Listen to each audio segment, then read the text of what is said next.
देखो Microsoft white board कितना time लेता है लोड होने में। गूगल क्रोम भी एकदम बेकार है, सारा दिन लगता है अपलोड होने में। हट, बेकार सॉफ्टवेयर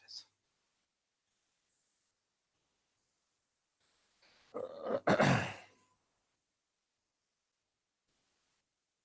तो मल्टीप्लेक्सर कंटिन्यू। आज हम लोग देखेंगे कि मल्टीप्लेक्सर, जिसको हम शॉर्ट में मार्क्स भी बोलते हैं, उसको स्केल अप करने का तरीका कैसे है, और at the same time Boolean function implementation using multiplexer. तो मैं फिर से रिपीट करता हूं that multiplexer can implement any boolean function। ये बहुत बड़ा इंपॉर्टेंट कैरेक्टरिस्टिक है मल्टीप्लेक्सर का। तो who else can do this? Decoder. Decoder is another combinational circuit which can implement any Boolean function. तो मल्टीप्लेक्सर कोई भी बूलियन फंक्शन को इंप्लीमेंट कर सकता है, डिकोडर भी कोई भी बूलियन फंक्शन को इंप्लीमेंट कर सकते हैं। ठीक है, तो एक ही का काम करने के लिए बहुत तरीके का है, तो हमारे पास many options are there to do the same task. तो mux and decoder both can be used to implement any Boolean function. ठीक है, so now how to do that, यह है क्वेश्चन। ठीक है, उस क्वेश्चन के लिए हमको कुछ एक सिंपल सा टेक्निक याद करना पड़ेगा, and that is very much important technique. See this example will be taking, और कैसे करना होता है मैं समझा देता हूं डिटेल में। रिमेंबर, जब हम मार्क्स या डिकोडर ये सब चीज के बारे में बात करेंगे, डीमल्टीप्लेक्सर और एनकोडर, क्योंकि ये सब चीज का सर्किट डायग्राम थोड़ा बड़ा हो जाता है। ठीक है, जैसे 4x4 मल्टीप्लेक्सर का सर्किट ऐसा होता है, तो हमेशा इतना बड़ा सर्किट डायग्राम यूज करना, ड्राइंग करना तो मुश्किल है। तो इंस्टेड ऑफ डिजाइनिंग, हम ये वाला सर्किट डायग्राम नहीं दिखाएंगे। ठीक है, instead of this we will be using this particular block diagram. ये ब्लॉक डायग्राम का जो मतलब है और ये सर्किट डायग्राम का जो मतलब है, बोथ आर सेम। ठीक है, तो you can just we will now just use this block diagram. तो ये ब्लॉक डायग्राम के अंदर एज्यूम करना पड़ेगा कि ये जो बॉक्स है, इस बॉक्स के अंदर में ये सर्किट है। ठीक है, तो उसी तरीके से करना है, क्योंकि ये बार बार इतना बड़ा बड़ा सर्किट डिजाइन करना मुश्किल ही है। ठीक है, so will take this example, popular example, famous, this is given in the book, this particular example. Okay, so let me do this, कैसे करना है। So suppose this question is given, question में है कि f is a function 1 3 5 6 mean terms है, these are the mean terms। तो ये SOP में है, सम ऑफ प्रोडक्ट। ठीक है, तो इसको मुझे क्या करना है, इसको मुझे मल्टीप्लेक्सर से इंप्लीमेंट करना है। I will show you two things today. So first, let me write the multiplexer. The question first. Question में क्या है? F is a function. Variable दे दिया है, नहीं भी दिया रहेगा then you can write x y z a b c d anything, जो खुद को अच्छा लगे वो नाम दे दो। ठीक है, and the function is 1 3 5 6। तो मैं वैल्यू को लिखता हूं, that's it। So this is the function। Question क्या है? Question is to implement this function using multiplexer. बस इतना ही क्वेश्चन है। तो कैसे करेंगे? तो हमको पहले देखना पड़ेगा कि what is how many variable I require, माने ये फंक्शन इंप्लीमेंट करने के लिए कितना वेरिएबल चाहिए। तो इसका दो तरीका है। First technique, you just check the numbers and find which is the largest. 6 is the largest number, तो जो नंबर सबसे बड़ा है, देन व्हाट वी डू, उस नंबर को, जो नंबर सबसे बड़ा है उस नंबर को बाइनरी में लिखो। 6 इज इक्वल्स टू बाइनरी में 1 1 0। ठीक है, दैट मींस 6 लिखने के लिए मुझे मिनिमम कितना बाइनरी का डिजिट का बिट का जरूरत है? We need at least 3। ज्यादा हो सकता है, लेकिन I have to take the minimum. 6 is the largest of all the minterms here. So 6 को लिखने के लिए कितना बाइनरी बिट चाहिए? 3 bits. So that means we know that 1 bit is not stored, 1 bit is used by one variable. So if you have 3 bit, that means you need 3 variable.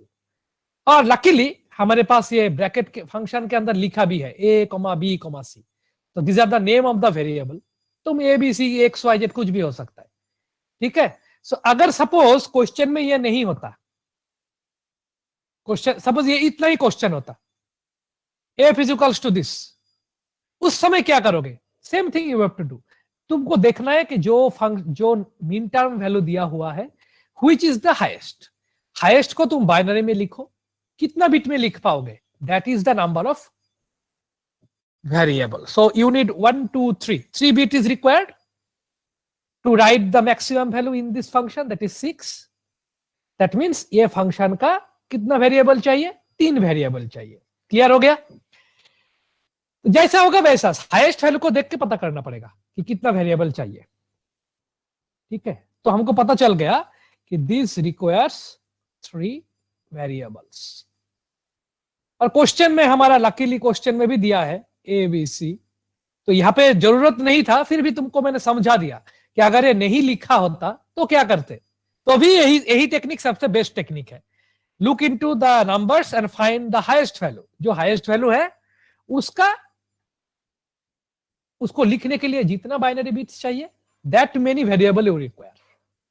ठीक है. So obviously 3 variable you require. Next technique जो मैं बोल रहा हूं, this are the steps. So this is the step number 1. First step क्या है? Variable कितना है फाइंड करना. हो गया. नेक्स्ट स्टेप, इसको तुमको एक फॉर्मूला के आकार में लिखना पड़ेगा. जैसे same thing. Next what you have to do? You have to write in this way. This is n plus 1 is equals to 3. तो इस क्वेश्चन में वेरिएबल 3 है, इसीलिए 3. दूसरा अगर एग्जांपल होगा उसमें 4 भी हो सकता है. दूसरा एग्जांपल में 2 भी हो सकता है. कोई और एग्जांपल में 5 वेरिएबल भी हो सकता है. जिस एग्जांपल में जितना वेरिएबल है, that variable should be equal to the n plus 1. ऐसे करके तुमको कैलकुलेट करना है. This is the standard process. तो कभी गलती नहीं होगा इस प्रोसेस को फॉलो करोगे तो. ओके. तुमको हमेशा ऐसे लिखना पड़ेगा कि n plus 1 is equals to 3 या फिर 4, जिस एग्जांपल में जैसा आएगा. तो इस एग्जांपल में 3 वेरिएबल है, तो n plus 1 is equals to 3. Question है 3 n क्या है भाई? 3 is the number of variable. हाँ, वो तो पता है. What is n? मैं लिख देता हूं शॉर्ट में. n is number of selection lines. हमको पता है that मल्टीप्लेक्सर यूज करने के लिए तुमको सिलेक्शन लाइन का जरूरत है. सिमिलरली डीमल्टीप्लेक्सर यूज करने के लिए भी सिलेक्शन लाइन चाहिए. Both multiplexer and demultiplexer use selection line. तो कितना सिलेक्शन लाइन चाहिए, कैसे पता चलेगा? Selection line is equal to n. ठीक है. So what is n from here? n plus 1 is equals to 3. तो n कितना होगा? 3 minus 1, that is 2. इनका वैल्यू कितना है? 2. So how many selection line you require? You require 2 selection line. इतना तक स्टेप समझ में आया? कैसे कैसे किया मैंने step by step. First question में जो दिया रहेगा, तुम्हारा फर्स्ट जॉब है to find how many variables you require. इसको लिखने के लिए कितना बुलियन वेरिएबल चाहिए? 3. कैसे पता चला? बिकॉज यहां पे जो नंबर्स लिखा है, मीन टर्म का वैल्यू लिखा है 1, 3, 5, 6. सबसे बड़ा कौन है? 6. तो 6 को लिखने के लिए कितना बिट्स चाहिए? 1, 1, 0. That is 3 bit you require. 3 bit मतलब 3 वेरिएबल चाहिए. डन. जब तुमको वेरिएबल पता चलेगा, फिर तुमको क्या फाइंड करना है कि how many selection line you require in the multiplexer. Selection line कैसे पता चलेगा? इस फॉर्मूला से. This is the fixed formula. n plus 1 is equals to 3. अब ये 3 के जगह 4, 5, 6 कुछ भी हो सकता है. इस एग्जांपल में 3 वेरिएबल है तो तुमने 3 लिखा. अगर 4 वेरिएबल आता तो 4 लिखना पड़ेगा. ठीक है. But n plus 1 will be same as n plus 1 all the time. तो फिर n plus 1 is equals to 3. That means n is equals to 2. हो गया. तो n क्या है मैंने लिख दिया है. n is the number of selection line. तो मुझे पता चल गया कि टोटल कितना सिलेक्शन लाइन चाहिए मुझे, 2 selection, I need 2 selection lines, ठीक है। Okay, now you can see this same thing here in the book. See they have used this formula, लिखा नहीं है ठीक से तो देखने में समझ में आसान नहीं होगा, तो मैं तुमको समझा दिया कि n+1 कैसे इक्वेट करना पड़ता है। Okay, this is very important thing, this is very important thing. Now what you have to do, जब तुमको पता चल जाएगा कि तुम्हारा n कितना है, now you know how much n is, n का वैल्यू कितना है मुझे पता है, yes n is equals to 2। तो जब तुमको n का वैल्यू पता चल जाएगा, नेक्स्ट काम क्या है बोलो तो? नेक्स्ट काम बहुत आसान है। नेक्स्ट स्टेप है तुमको इसके लिए एक मल्टीप्लेक्सर का ब्लॉक डिजाइन करना पड़ेगा। फिर तुमको कैसे, ऐसे दिखा देता हूं। तुमको एक एक्स्ट्रा बक्सा बनाना पड़ेगा, this is called multiplexer block diagram. तो मल्टीप्लेक्सर का स्ट्रक्चर क्या होता है, अगर याद है तो हमने परसों दिन डिस्कस किया था। मल्टीप्लेक्सर का स्ट्रक्चर क्या होता है, 2 to the power n cross 1, ठीक है। तो 2 to the power n cross 1, clear? That means 1 input 2 to the power n, sorry left side is input, right side मन में इनपुट ही है, मुंह से आउट निकल गया उल्टा, ठीक है। तो 2 to the power n input, cross word करके जब हम लिखते हैं, क्रॉस का लेफ्ट में हम बोलते हैं इनपुट, क्रॉस का राइट में हम बोलते हैं output, this you already know. तो 2 to the power n input होता है, हाउ मेनी आउटपुट, मल्टीप्लेक्सर का हमेशा आउटपुट एक ही होता है, ओनली 1 आउटपुट होता है मल्टीप्लेक्सर का। एट द सेम टाइम और क्या चाहिए, इससे होगा ना, सिलेक्शन लाइन चाहिए। How many selection line, n selection line चाहिए। देखो हमने ऑलरेडी निकाल के रखा है, हमने निकाला है n इज इक्वल्स टू 2, तो कितना सिलेक्शन लाइन चाहिए, 2। एक का नाम होगा S0, S मतलब सिलेक्शन, S0 S1, हमेशा इसी स्ट्रक्चर में लिखना है, ठीक है। S0 लेफ्ट में S1, अगर इससे भी बड़ा होगा S3, S2, S3, सीरियली लिखना है, उल्टा पल्टा नहीं लिखना है। S1 is always at the right, हमेशा 0 से लेके लेफ्ट की तरफ लिखना पड़ेगा, रिमेंबर। सो ये S0 S1 these are the selection line जो हमने कैलकुलेशन से निकाला, n is equals to 2, that means मुझे 2 सिलेक्शन लाइन चाहिए, मैंने ऑलरेडी 2 ड्राइंग करके रखा है, okay. And so this is my multiplexer box block diagram. तो इस मल्टीप्लेक्सर का स्ट्रक्चर क्या होता है, 2 to the power n cross 1, तो साइड में लिखा है। सो 2 to the power n, तो n का वैल्यू कितना है, n इज इक्वल्स टू 2, है ना, हमने तो अभी निकाला है, n is equals to 2। So 2 to the power 2 कितना होगा, it is 4। That means 2 to the power n के जगह मैं क्या लिख सकता हूं directly, I can write 4 cross 1 multiplexer. Exactly इसी स्ट्रक्चर में लिखना है तुम लोगों को, ठीक है।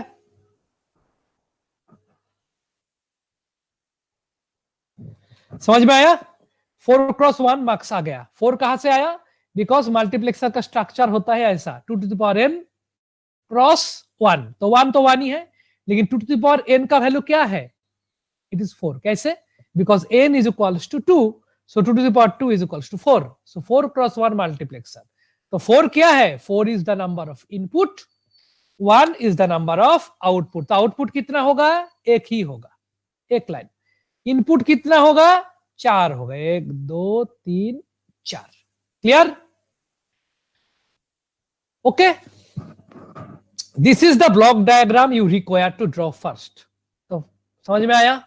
तो ये जब ब्लॉक डायग्राम तुम लोगों ने निकाल दिया, उसके बाद अभी क्या है, अभी तुमको एक कैलकुलेशन करना पड़ेगा कि जैसे इनपुट में क्या वैल्यू डालू। इनपुट तो है ठीक है, लेकिन इनपुट में किसमें कौन सा वैल्यू जाएगा वो तुमको कैलकुलेट करना पड़ेगा। Now see how they have done the calculation, so that to do the calculation तुमको ये इंप्लीमेंटेशन टेबल का सहारा लेना पड़ेगा, ठीक है। You have to take help of the implementation table. Now मैं बहुत अच्छी तरीके से समझाऊंगा, समझ जाओगे तुम अभी लोग। इंप्लीमेंटेशन टेबल में अभी ड्रॉ कर रहा हूं, लेट्स सी, नीचे की तरफ लिख रहा हूं, this is very important. Implementation table, इसको ना होने से काम नहीं बनेगा, इसका नाम है इंप्लीमेंटेशन टेबल जो अभी मैं कर रहा हूं। इंप्लीमेंटेशन, विदाउट इंप्लीमेंटेशन टेबल तुम इस तरीके का क्वेश्चन सॉल्व नहीं कर पाओगे। इंप्लीमेंटेशन टेबल तुमको बनाना है। But how to make it, technique देखो। इंप्लीमेंटेशन टेबल बनाने के लिए तुमको क्या करना पड़ेगा, तुमको एक टेबल बनाना है, वो तो समझ में आ गया होगा, ठीक है ना। Now in book how they have done it, you can see there are some numbers, some random numbers they have written, but what is the logic behind it? The logic is like this, देखो, you have to always divide the implementation table in two parts. मैं जैसे कर रहा हूं ऐसे ही करना है, एक होगा टॉप पोर्शन, एक होगा लेफ्ट पोर्शन, ठीक है। Then we'll have another down portion, bottom portion एक होगा, ठीक है। ऐसे करके तुमको इंप्लीमेंटेशन टेबल को ड्रॉ करना है, टॉप, लेफ्ट एंड बॉटम। अभी मैं फिलअप करने की कोशिश करूंगा, बट बिफोर दैट हमको पता है कि in this multiplexer I have 4 input and 1 output, इसीलिए तो हम इसको बोलते हैं 4x1 मल्टीप्लेक्सर। तो एक चीज जो शुरू से करना है, हमने लास्ट दिन भी डिस्कस किया था कि मल्टीप्लेक्सर का जो इनपुट है उसको हम कैपिटल आई से लिखते हैं। So first input is always I0, तो हमेशा मल्टीप्लेक्सर का इनपुट को ऊपर से नीचे की तरफ लिखते हैं। So top one is I0, next one is I1, input 1, next I2, input 2, next I3, that is input 3. So this is very important, and output को हमेशा हम Y से डिनोट करते हैं मल्टीप्लेक्सर में, okay? So in that way we have written the names, सभी port का हमने नामकरण कर दिया है। After that, so जिस तरीके से तुम लोग इनपुट का नाम डालोगे, these are the names only, इसका कोई वैल्यू नहीं है, अभी वैल्यू कैलकुलेट करना है। So put those name in that order, तो I0, I1, I2, I3, clear. तो जितना इनपुट है, in this example I have 4 into 1, दूसरा एग्जांपल में हो सकता है 8 into 1, ठीक है। जितना इनपुट है सबको हमेशा I0 शुरू से शुरू करना पड़ेगा, top 1 will be I0, I1, I2, I3 करते करते जब तक होगा तब तक लिखते रहना है इनपुट वैल्यू को, ठीक है। एंड द सेम वे तुमको इंप्लीमेंटेशन टेबल में I0, I1, I2 को इसी सेम पैटर्न में लिखना है। फ्रॉम लेफ्ट से तुमको स्टार्ट करना पड़ेगा I0, then have to go, जितना तक है उतना लिखना पड़ेगा, okay. So this is the basic way of writing. Now तुमको देखना है कि how many input are there, 4 input. If you have 4 input, then remember तुम्हारे पास 4 इनपुट अगर होगा, जितना इनपुट है उसका डबल करना पड़ेगा इंप्लीमेंटेशन टेबल का सेल साइज। तो मैं लिख देता हूं, फॉर्मूला जैसा याद रखना है। इंप्लीमेंटेशन टेबल में कितना सेल होगा, it is 2 into total input. Summation लिख देता हूं, समेशन का मतलब है टोटल इनपुट। तो how many total input you have, 4 input, तो 2 into 4 कितना करना है, 8। क्लियर हुआ? दिस इज द टेक्निक, ऐसे ही करना है, नहीं तो नहीं होगा।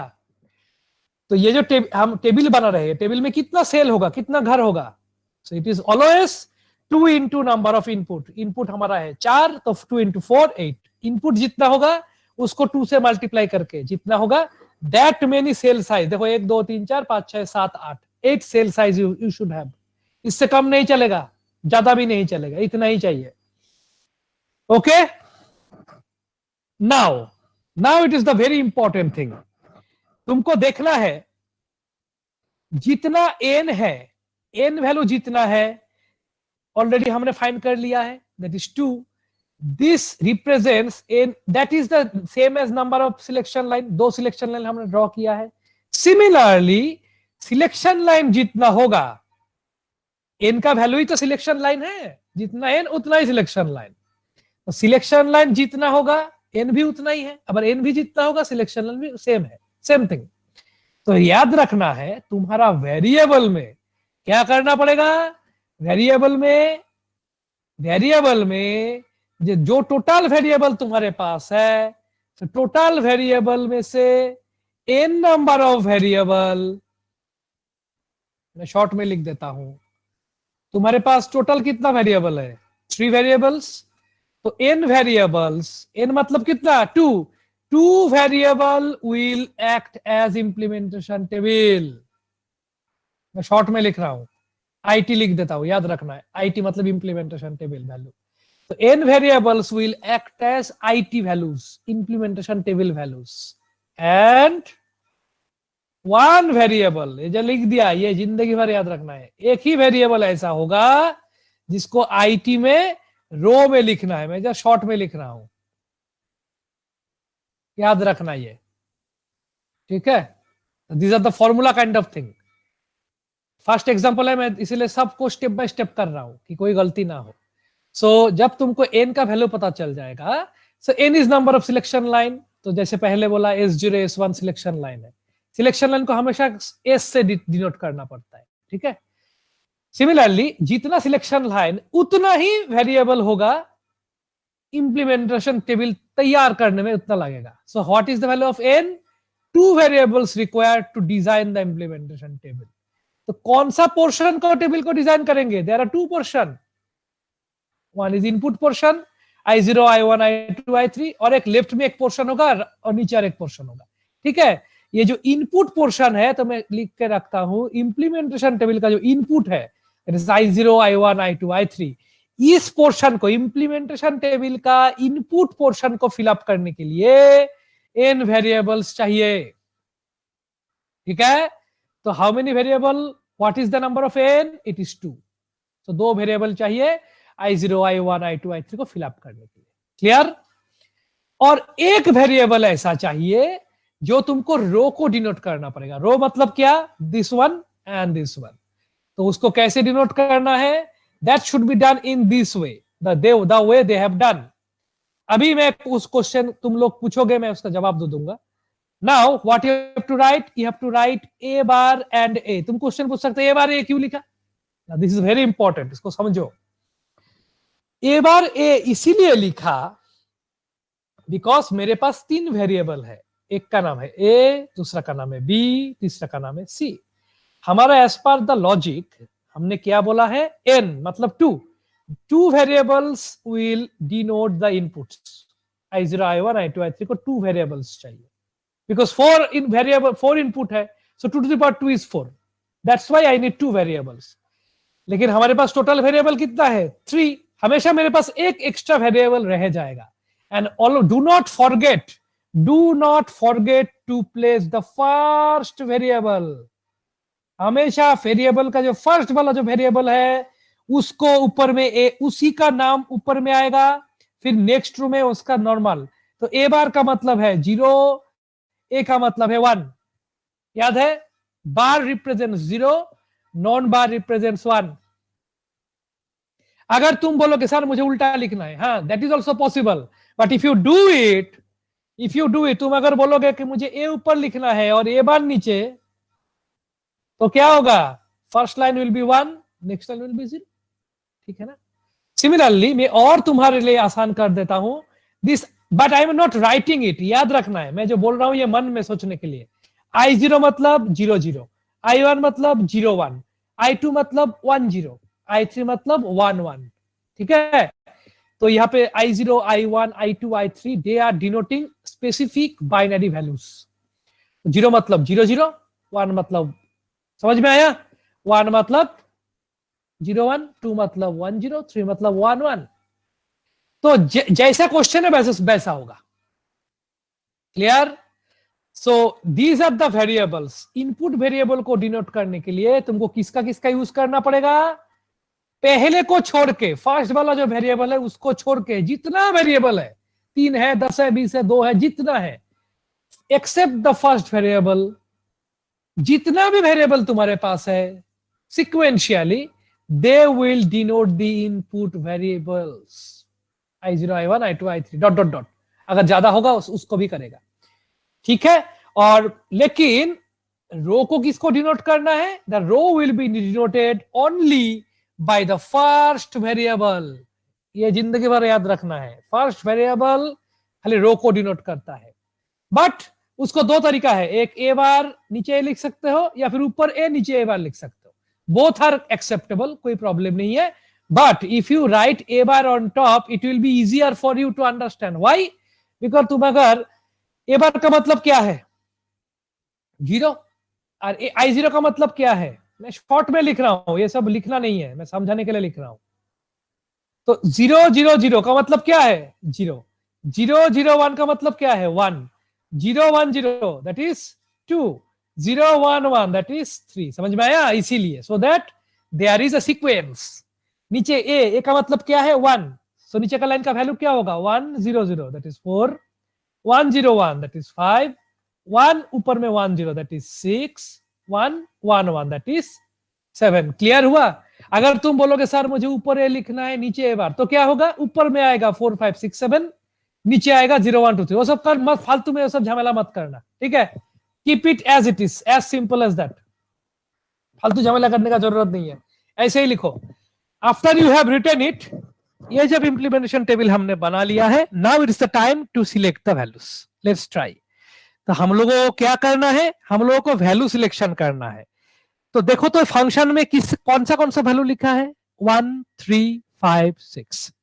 तो 1 को देखना पड़ेगा इंप्लीमेंटेशन टेबल में, 1 कहां लिखा है? हाँ यहाँ पे 1 है, सो मार्क करो उसको, गोल करो। सो दिस इज 1। नेक्स्ट 3 कहां लिखा है? हाँ 3 लिखा है। नेक्स्ट 5 कहां लिखा है? 5 लिखा है।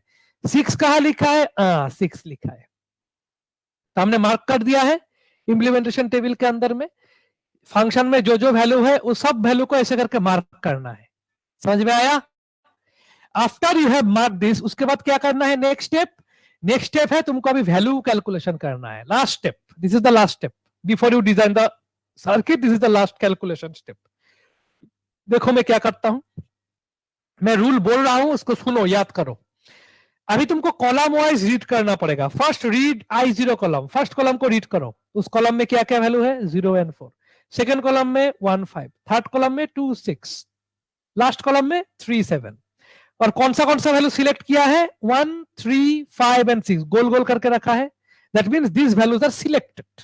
हम इसी को लेके कैलकुलेशन करना है, बाकी को देखना है नहीं है। Now I am trying to make you understand. समझो, जिस कॉलम में, मैं फिर से बोल रहा हूं, तुम्हारे पास 4 कॉलम है इन दिस एग्जांपल, दूसरा एग्जांपल में ज्यादा कॉलम हो सकता है, जैसा होगा वैसा ही, rule is same. Look at the column, column को देखो और देखो कि उस कॉलम में कहां कहां पे मार्क है। I0 में देखो, I0 जो कॉलम है, इस कॉलम में 0 है 4 है, कोई भी किसी को भी मैंने मार्क नहीं किया है ना, 0 भी मार्क नहीं है, 4 भी मार्क नहीं है। If none of the element, none माने नॉन, कोई भी नहीं होना चाहिए। If none of the element is marked, then उस कॉलम के नीचे लिखना पड़ेगा 0। ठीक। सिमिलरली I1 कॉलम को देखो, I1 कॉलम में क्या है? 1 and 5 है, दोनों ही मार्क्ड है।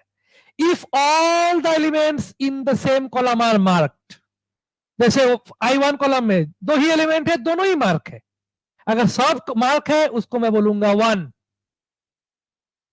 ठीक। सिमिलरली I2 कॉलम में देखो, 2 मार्क नहीं है, 6 मार्क है, तो 1 मार्क है 1 मार्क नहीं है, ऐसे भी हो सकता है। हाँ होता है। जैसे I2 कॉलम में देखो, 2 is not marked, 6 is marked. तो जो वैल्यू मार्क्ड है उस वैल्यू जो इस रो में है, तो देखो I2 में 6 इज मार्क्ड, और 6 कौन सा रो में बिलोंग कर रहा है?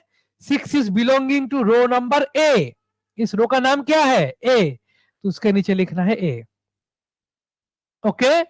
सिमिलरली I3 कॉलम को देखो, I3 कॉलम में देखो 3 is marked, 7 is not marked.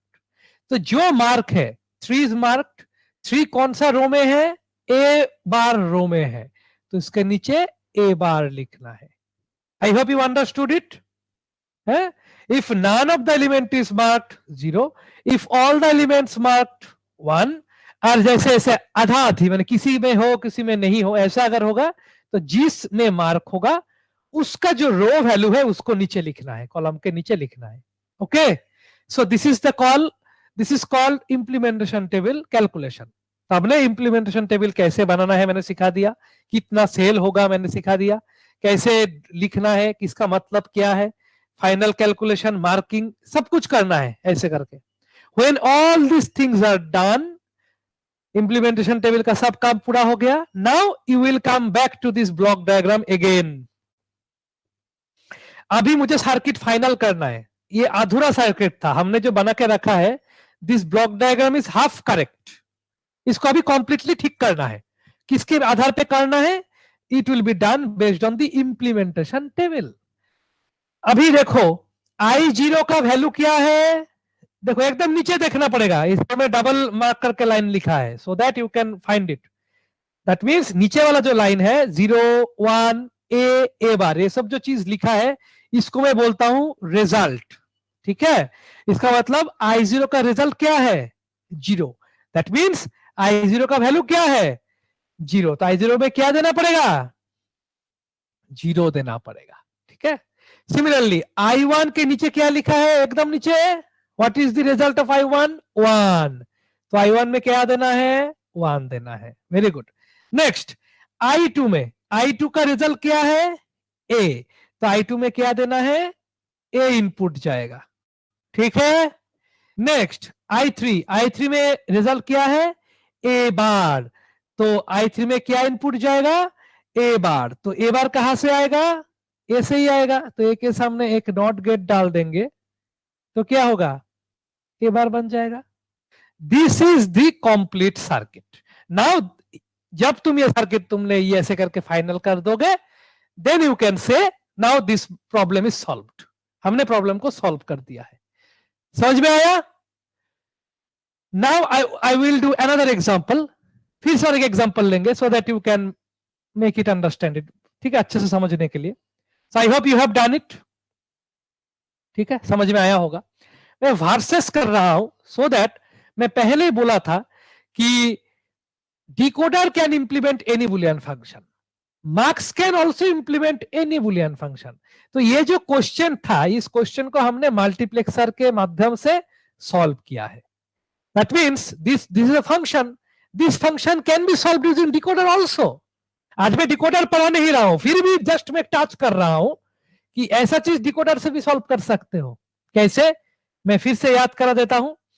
जैसे यहाँ पे कितना वेरिएबल्स है हमने कैलकुलेट करके रखा ही ऑलरेडी, 3 वेरिएबल्स रिक्वायर्ड. तो तुमको क्या बनाना पड़ेगा, तुमको एक डिकोडर का बक्सा बनाना पड़ेगा, बॉक्स. तो डिकोडर का फॉर्मूला क्या होता है, n into 2 to the power n. याद है, this is called decoder structure. तो n का वैल्यू कितना है हमारे पास. सो इन केस ऑफ डिकोडर, ये हमने जो कैलकुलेशन वगैरह किया है, दिस आर फॉर मल्टीप्लेक्सर. लेकिन नॉर्मली डिकोडर के माध्यम से जब करेंगे, इन दैट केस डिकोडर के माध्यम से जब करेंगे उस समय n will represent number of variable. ठीक है, यहां पे n रिप्रेजेंट करता है नंबर ऑफ वेरिएबल -1. मल्टीप्लेक्सर से अगर करोगे, अगर सेम प्रॉब्लम डिकोडर से करोगे तो n is same as number of variables. तो हाउ मेनी वेरिएबल, 3. तो n into 2 to the power n. तो n का वैल्यू कितना है, 3. 2 to the power n माने 2 to the power 3. 2 to the power 3 मतलब 8. तो इनपुट कितना होगा, 1 2 3 इनपुट. आउटपुट कितना होगा, 1 2 3 4 5 6 7 8. So this is my 3 cross n decoder. Okay, you can give name as like this ABC. ठीक है, जैसे वेरिएबल का नाम है ABC, तुमको ऐसे ऊपर से नीचे ABC लिखना है. एंड 1 3 5 6, तो क्या करना पड़ेगा, दिस इज कॉल्ड 0. हमेशा ऊपर से स्टार्ट करना है. ऊपर का नाम है D0 D1 D2 D3 D4 D5 D6 D7. तो तुमको क्या करना है, 1 3 5 6 एक नंबर लाइन को लेना है, 0 1 2 3 3 नंबर लाइन को लेना है, 5 एंड 6 4 5 नंबर लाइन को लेना है, 6 नंबर लाइन को लेना है. लेके क्या करना है, एक और गेट में डालना पड़ेगा और वहां से एक आउटपुट आएगा. सो this will be the implementation. अगर सेम क्वेश्चन रहेगा और क्वेश्चन में रहेगा implement this function using decoder, तो उसका आंसर ये आएगा लेफ्ट में जो मैंने ड्राइंग किया है, इतना. सो डिकोडर से इंप्लीमेंट करना बहुत आसान है, it is very easy. 1 minute में तुम सॉल्व कर सकते हो. लेकिन मल्टीप्लेक्सर से करना है तो बहुत ज्यादा कैलकुलेशन करना पड़ता है, बहुत ज्यादा कैलकुलेशन करना पड़ता है. ठीक है, और डिकोडर से क्या, देखो मैंने बहुत आसानी से कर दिया है. जो जो वैल्यू लिखा रहेगा और सब वैल्यू से एक एक करके लाइन लेके सबको एक साथ एक और गेट में डालना है. That's it, very easy, very easy. आज हम डिकोडर नहीं पढ़ रहे, फिर भी जस्ट मैंने दिखा दिया कि this same problem can be solved using decoder, और उसका सॉल्यूशन करोगे तो ऐसा दिखेगा. ठीक है, so it is not required now. Now what I am doing, so I will solve another question. ठीक है, I will solve another question and let's take a big question now. Suppose I am taking a function f. Function f, I am now taking little bit of bigger value. f का value है suppose 0, 5, 6, 9, 12, 14. ठीक है. Suppose this is my function. तो f दूर में लिखा है, डरो मत, दूर में लिखा पास में लिखा बात एक ही है.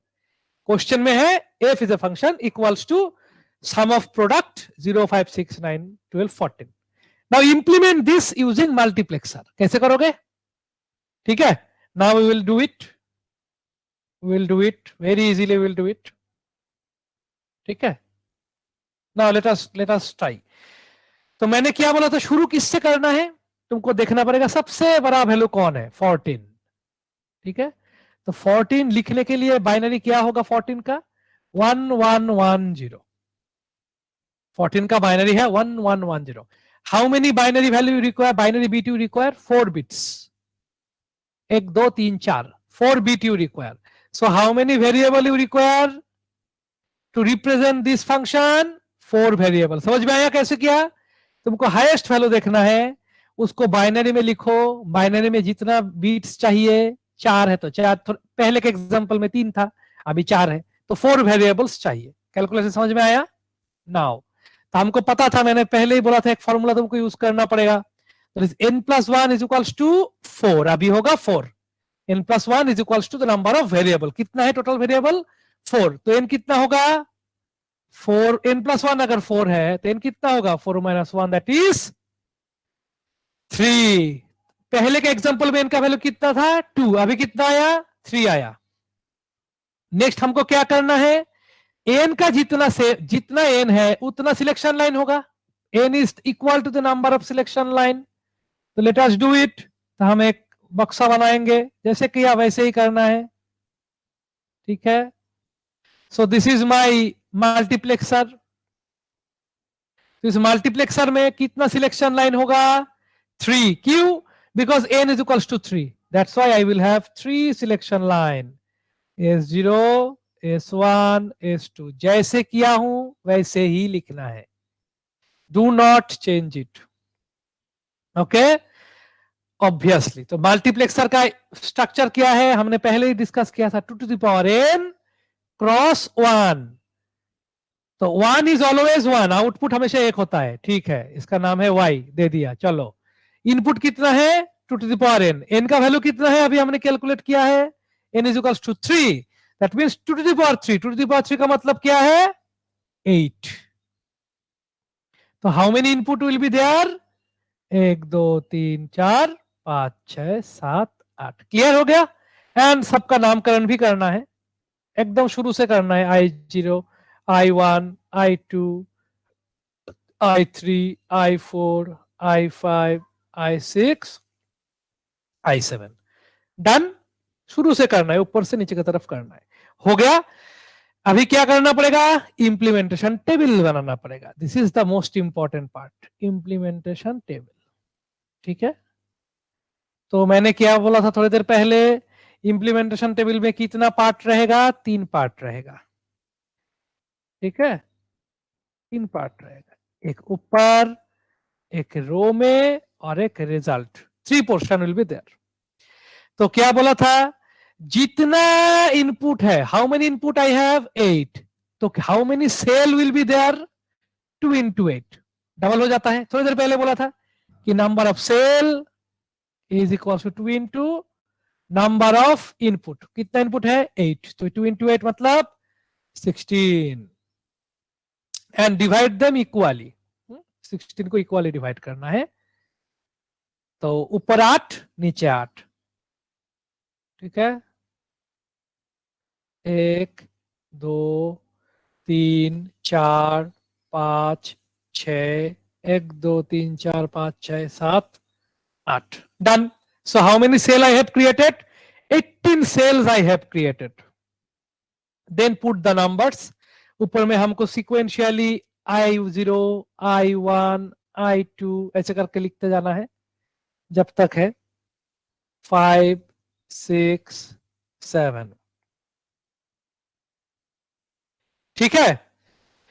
So these are the input values हमने लिख लिया है, और हमने क्या डिस्कस किया था, ये अभी ये रूल यूज करना है। हमारे पास कितना वेरिएबल है, 4 वेरिएबल। तो हमने क्या बोला, n वेरिएबल इनपुट के लिए यूज होगा, 1 वेरिएबल रो के लिए यूज होगा। तो इनपुट लेके मुझे कोई टेंशन नहीं है, मुझे टेंशन है रो लेके। रो में किसको लिखना है, only 1 variable will be written in the row. कौन सा वेरिएबल को लिखना है, फर्स्ट वेरिएबल। अभी यहाँ पे तो वेरिएबल का नाम नहीं है, लास्ट एग्जांपल में एबीसी था, अभी कोई नाम नहीं है। सो लेट अस एज्यूम कि अभी का एग्जांपल में नाम है P Q R S. Last example में था एबीसी, इसमें पी क्यू आर एस, अपना मर्जी। तो सपोज आई हैव 4 वेरिएबल्स, हमने नाम दे दिया है P Q R S. So first variable का जो नाम होगा उसी को यूज करना पड़ेगा यहां पे। Clear? So I am writing P बार, यहां पे पी नीचे, जैसे थोड़े पहले का एग्जांपल था ए बार ए, सेम थिंग। ए की जगह तुम पी लिखा, एक ही तो बात है, तुमको लिखना है पी बार पी। क्लियर? जब ये लिख लिया, उसका नेक्स्ट स्टेप क्या था, नेक्स्ट स्टेप था वैल्यू को फिल अप करना। तो now look at the function, function को देखो और देखो क्या क्या वैल्यू है। 0, तो this is the 0th cell actually. तो मैंने समझा दिया था कि इसका क्यू सेल 0 है, बिकॉज दिस इज द 0, क्योंकि हमको सिक्वेंशियली करना है। दिस बार मीन्स 0, पी का मतलब है 1, और I0 का मतलब था 0 0 0 0 0 1 0 1 0 0 1 1 1 0 0 1 0 1 1 1 0 1 1 1। लास्ट एग्जांपल में 2 बिट्स यूज हुआ था, अभी 3 बिट्स, बिकॉज 7 लिखने के लिए 3 बिट्स चाहिए। देखो ऑटोमेटिक मैच हो जाएगा। दैट मीन्स QSR, ये 3 वेरिएबल यूज होगा इनपुट को रिप्रेजेंट करने के लिए। P वेरिएबल यूज होगा रो को रिप्रेजेंट करने के लिए। ठीक है? तो that way you have to write, ये सब लिखने का जरूरत ही नहीं है। फिर 0 1, जस्ट राइट सिक्वेंशियली 0 1 2 3 4 5 6 7 8 9 10 11 12 13 14 15। टोटल कितना हुआ रे? 1 2 3 4 5 6 7 8 9 10। सर 6 मिसिंग है सर। तेरी की, वही तो बोल रहा हूं, कहा गया? पहले क्यों नहीं बोलते? 6 7, ठीक है, 5 6 7 हो गया। सीरियली करना है, 8 9 10 11 12 13 14 15। ठीक है? 0 to 15, 0 to 15 मतलब कितना, टोटल 16 सेल। हाँ, 4 बिट से तो 16 सेल ही होता है, और इसको मैच भी करना है कि टोटल सेल कितना हुआ 16, और वेरिएबल कितना है 4, तो सेल कितना होगा 2 to the power 4 is equals to 16। हाँ ठीक। तो ये सब चेकिंग करने के लिए कि ठीक ठाक हुआ या नहीं। जब ये हो जाएगा, लिखने के बाद मुझे क्या देखना पड़ेगा, फिर से तुम देखो यहाँ पे क्या क्या वैल्यू है, 0 5 6 ऑल दिस थिंग। तो 0 है तो 0 को मार्क करो, फिर है 5 तो 5 को मार्क करो, फिर है 6 को मार्क करो, देन 9 कहा है 9 को मार्क करो, देन 12 को मार्क करो, देन 14 को मार्क करो। मार्किंग हो गया? Okay good. मार्किंग के बाद क्या करना है, रिजल्ट लिखना पड़ेगा। तो I0 कॉलम में सिर्फ 0 में मार्किंग है, 8 में नहीं। अगर सिंपल 1 में है 1 में नहीं है तो क्या करना है, जिस रो में 0 है उसका ना वैल्यू क्या है P बार, तो P बार लिखना है। डन। नेक्स्ट, I1 में सिंपल 1 में है 1 में नहीं है, तो किस में है 9 में। 9 कौन सा में है, P में, तो इसका वैल्यू होगा P। नेक्स्ट I2 में 2 and 10 non are marked, non is marked, non is marked, तो वैल्यू होगा 0। अगेन 13 वहां I3 के अंदर में है 3 and 11, non is marked 0। I4 में है 4 and 12, 12 मार्क है 4 नहीं है, जिसमें मार्क है 12 उसको देखो कहां पे है, P में, तो इसका वैल्यू है P। नेक्स्ट I5 में 5 मार्क है 13 मार्क नहीं है, 5 कौन सा रो में है, P बार, तो वैल्यू होगा P बार। नेक्स्ट I6 कौन सा मार्क है, 6 14 है, दोनों ही मार्क्ड है, तो वैल्यू होगा 1। लास्ट में है I7, लास्ट है I7। i7 में देखो नॉन इज मार्क्ड, किसी को भी मार्किंग नहीं है, तो वैल्यू क्या होगा? 0। That's it. Now what will do, just put it, काम खत्म हो जाएगा। तो i0 का रिजल्ट क्या है? p बार। ठीक है, तो i0 का रिजल्ट क्या है? p बार। i1 का वैल्यू क्या है? p। i2 का वैल्यू क्या है? 0। i3 का वैल्यू क्या है? 0। तो 2 बार 0 लिखने का जरूरत नहीं है, एक 0 को इधर से तार लगा दिया, एक ही बात हो गया। i4 का वैल्यू है p। p। i5 का वैल्यू है p बार। p बार। i6 का वैल्यू है 1, तो i6 का वैल्यू है 1। i7 का वैल्यू है 0, i7 का वैल्यू है 0। तो बार बार एक ही चीज दो दो बार लिखने का जरूरत नहीं है। तो हमने क्या बोला था, सपोज i1 में भी p है, i4 में भी p है, तो दोनों को क्या करेंगे? Just connect it. दोनों में ही तो p है, तो दोनों को एक साथ कनेक्शन कर दिया, हो गया। सिमिलरली i0 में p बार है, i5 में p बार है, तो p बार लिखने का जरूरत नहीं है। तो क्या करना है, p से एक नॉट गेट इसमें डाल दो। तो p का नॉट गेट डालने का मतलब क्या है? p बार चला गया, है ना। एंड सेम लाइन, p बार का वही लाइन तुम अच्छे से ड्राइंग करके यू पुट इट हियर, इस लाइन के साथ जोड़ दो, तो p बार बन गया, हो गया। सिमिलरली 0 अगर करना है, 0 तो ऑलरेडी 0 ऊपर लिखा ही है, तो फिर से 0 लिखने का जरूरत नहीं है। जस्ट ड्रॉ ए लाइन, तो यहां से एक तार लेके, एक वायर लेके तुमको 0 में कनेक्ट कर देना है, ओके। और 1 के लिए एक ही है, तो व्हाट यू कैन डू, 0 के साथ एक नॉट गेट लगा सकते हो, तो भी 1 बन जाएगा, तो वो भी कर सकते हैं। ठीक है, ये जब अच्छा कर रहे हैं कि इसके साथ एक नॉट गेट लगा दो और उसको यहाँ पे लगा दो, तो ये इधर पे 0 है, यहाँ पे होगा ऑटोमेटिक 1।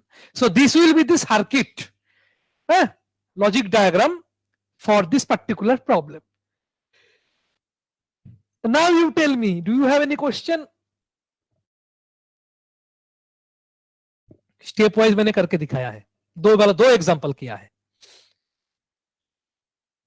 तो ये प्रोसेस थोड़ा लंबा है, हाँ वो तो मुझे पता है, इट इज लेंदी, ठीक है, लेकिन हर एक स्टेप याद रखना पड़ेगा, जैसे मैंने करके दिखाया है। हर एक स्टेप शुरू से एकदम नंबर ऑफ वेरिएबल फाइंड करने से लेके इंप्लीमेंटेशन टेबल बनाना, फिर वहां से कैलकुलेशन करके उसको वैल्यू में डाल के फाइनली एक लॉजिक डायग्राम बना के खत्म करना है। That will be your answer, ठीक है। खत्म, जितना जल्दी खत्म उतना तुम्हारा भी अच्छा, मेरा भी अच्छा। सो रीड ओनली मेमोरी, मुझे पता है कि तुम लोगों को more or less everybody is aware of read only memory, सब लोगों ने इसका नाम सुना है। There are different types of ROM, ये तुम लोगों ने बीसीए में पढ़ा है। ROM, programmable read only memory, PROM, electrically programmable read only memory EPROM, electrically erasable programmable read only memory EPROM, flash memory माने हमारा जो pen drive, these are all different types of ROM, ठीक है ना। तो you know all this things, तो मैं ये सब चीज बोल नहीं रहा हूं, मुझे पता है तुम लोगों को एक ही बेसिक चीज बोलने का जरूरत नहीं है। This are the basic structure of ROM, तो हमको वो सबसे मतलब नहीं है। We are interested to know how to design it, hardware में बनाएंगे कैसे, वही चाहिए। तो नाउ जैसे मैं एक बार फिर से रिकैप कर देता हूं तुम्हारे लिए, डिकोडर देखने में कैसा होता है। डिकोडर का ब्लॉक डायग्राम होता है ऐसा, 2 cross n to the power n, इसको मैं बोलता हूं डिकोडर, शॉर्ट में लिख रहा हूं। दैट मींस लेफ्ट में हमेशा इनपुट, राइट में हमेशा आउटपुट होता है। So n input and to the power n output. Decoder, encoder में क्या होता है, just opposite, 2 to the power n input n output. तो इनपुट ज्यादा आउटपुट कम, तो इसको बोलते हैं एनकोडर, ठीक है। उसके बाद क्या आया, डीमल्टीप्लेक्सर। डीमल्टीप्लेक्सर में क्या होता है, 1 input 2 to the power n output and some selection line, कितना n number of selection line use करना पड़ता है। So this is your D mux. और जस्ट अभी खत्म कर दिया एक topic that is called mux. Mux में क्या होता है, 2 to the power n input 1 output, देखा। So these are the 4 important combinational logic, उसमें से which are universal type, decoder and multiplexer are universal. Universal का मतलब क्या है? जैसे NAND and NOR gates are called universal gate because you can design other gates and any other logic circuit just by using NAND or just by using NOR, इसलिए हम उसको universal gate बोलते हैं। Similarly decoder and multiplexer are called universal logic diagram और universal logic circuit. क्यों?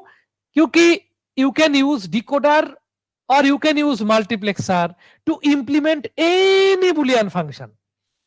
तुम कोई भी बुलियन फंक्शन को मल्टीप्लेक्सर और डिकोडर से तुम इंप्लीमेंट कर सकते हो। That's why they are called decoder and multiplexer are called universal combinational logic circuit और यूनिवर्सल लॉजिक सर्किट, जो भी बोलो, ठीक है, same thing.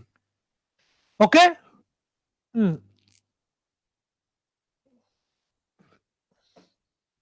Now we'll move on. So these are the various logic diagrams जो तुम लोगों को थोड़ा थोड़ा पता है, just try to remember all these things. Now ROM के लिए भी एक block diagram है, that is given in the book here. So this is the block diagram for ROM. तो हर एक का एक block diagram होता है. So these are not required. ROM के लिए जिसको चाहिए मैं उसको रख के बाकी सबको हटा देता हूं. So remember, मैं लिख के रखता हूं शॉर्ट में, ROM बनाने के लिए क्या क्या चाहिए? बहुत सारा चीज चाहिए, लेकिन उसमें सबसे इंपॉर्टेंट चीज क्या है? डिकोडर। विदाउट डिकोडर तुम ROM बना नहीं सकते। रिमेंबर, अगर ROM बनाना है तो डिकोडर चाहिए ही चाहिए, plus some more things are required such as OR gates are required. तो मैं लिख के रखता हूं, दीज आर द मटेरियल्स। ये सब मटेरियल से हम ROM बना सकते हैं। तो कौन सा दो वाइटल मटेरियल्स चाहिए? और भी छोटा मोटा हो सकता है, लेकिन दीज आर वाइटल। डिकोडर तो चाहिए ही चाहिए एंड OR गेट्स, ठीक है, और भी छोटा मोटा चीज हो सकता है, but these are the two most important elements which are required to design a ROM। Clear? तो अगर क्वेश्चन पूछेगा ROM बनाने के लिए क्या चाहिए, ठीक है, तुमको आंसर है ROM बनाने के लिए डिकोडर चाहिए एंड OR गेट चाहिए, ठीक है। Decoder is the most important thing here, इसलिए डिकोडर का मैंने साइड में छोटा करके रख दिया है डिकोडर का। Now I will design the block diagram of ROM। तो ROM में क्या होता है? n नंबर ऑफ इनपुट होता है, तो n को बाहर लिखा। m नंबर ऑफ आउटपुट होता है, लेफ्ट में इनपुट राइट में output. Remember, n is input, m is output. n can be same as m, n may not be same as m, ठीक है से? n और m सेम हो सकता है, n और m सेम नहीं भी हो सकता है, वो डिपेंड करेगा। There is no relationship between n and m। n 5 m भी 5 हो सकता है, n 6 n भी 10 हो सकता है। So there can be different values, okay, same भी हो सकता है, डिफरेंट भी हो सकता है। So n input and m output चाहिए। तो but what is the internal structure? Internal structure is this, जो मैं लिख रहा हूं इसको देखो, 2 to the power n cross m। तो हम ROM को हमेशा ऐसे लिखेंगे, 2 to the power n cross m ROM, ठीक है। तो ROM का block diagram 2 to the power n cross m ऐसे होता है। जैसे डिकोडर का होता है n cross 2 to the power n, multiplexer का होता है 2 to the power n cross 1, similarly ROM का होता है 2 to the power n cross m, ठीक। लेकिन याद रखना है यहां पे how many inputs are there? Remember, n is the number of input. तुम ये मत समझ लेना सर, जैसे मैं बोल देता हूं, जैसे मल्टीप्लेक्सर था, मल्टीप्लेक्सर में क्या होता है? 2 to the power n into 1, है ना? मल्टीप्लेक्सर में एक ही आउटपुट होता है और 2 to the power n input होता है। मल्टीप्लेक्सर में पूरा का पूरा चीज इनपुट है, बट ROM में whole thing is not input, only n is input. So try to understand the difference. 2 to the power n into m ROM में होता है, 2 to the power n into 1 marks में होता है। लेकिन marks में क्या होता है? 2 to the power n, ये पूरा का पूरा 2 के ऊपर n बिठा के जो मल्टीप्लाई करके जो वैल्यू आएगा, that is the total number of input. लेकिन ROM में क्या होता है? Only n is the number of input, okay. इसीलिए मैंने अलग अलग करके शो कर दिया है, डिफरेंशिएट कर दिया है कहां पे डिफरेंस है, okay. Now So obviously there are some important things. So suppose we want to design this particular ROM. Obviously there are many things you can design in your, this is a very good example. So this is a very big example also. We can take few, you can take smaller examples, no problem. मैं तुमको help करता हूं ROM design करने के लिए. Let us design a ROM. Question आया, design a ROM 4x4. मैं छोटा लेता हूं, ज्यादा बड़ा नहीं लेता हूं. 4x4, चलो इतना ही करते. छोटा वाला बुक में थोड़ा बड़ा दिया है, छोटा समझ तो बड़ा समझ में आ जाएगा. क्वेश्चन क्या है, डिजाइन ए 4x4 ROM. तो तुम पूछ सकते हो सर 4x4 ROM का मतलब क्या है. 4x4 ROM का मतलब है 4x4, दैट इज 16 बीट. तुमको इसको मल्टीप्लाई करना है. 4x1 ऑब्वियसली मल्टीप्लिकेशन ही है ना. तो 4x4 मींस, तो ये ROM का साइज कितना है, तो तुमको बोलेगा what is the size of this ROM. तो साइज होगा 16 बीट. कितना छोटा साइज का एक ROM है. तो हमारा पास जो ROM होता है, जो पेन ड्राइव वगैरह होता है, that is up to 64 GB 128 GB तक मिलता है मार्केट में. पेन ड्राइव है ना, ज्यादा भी मिल सकता है. तो स्टैंडर्ड नॉर्मली हम 8 GB से 16 GB 32 GB तक मोटा मोटी हम नॉर्मली यूज करते हैं. ठीक है, तो गीगाबाइट. सो अगर ये ROM समझ में आ जाएगा तो वो भी समझ में आ जाएगा. जस्ट इमेजिन कि दैट थिंग इज बड़ा करके बनाया है, एक ही चीज है.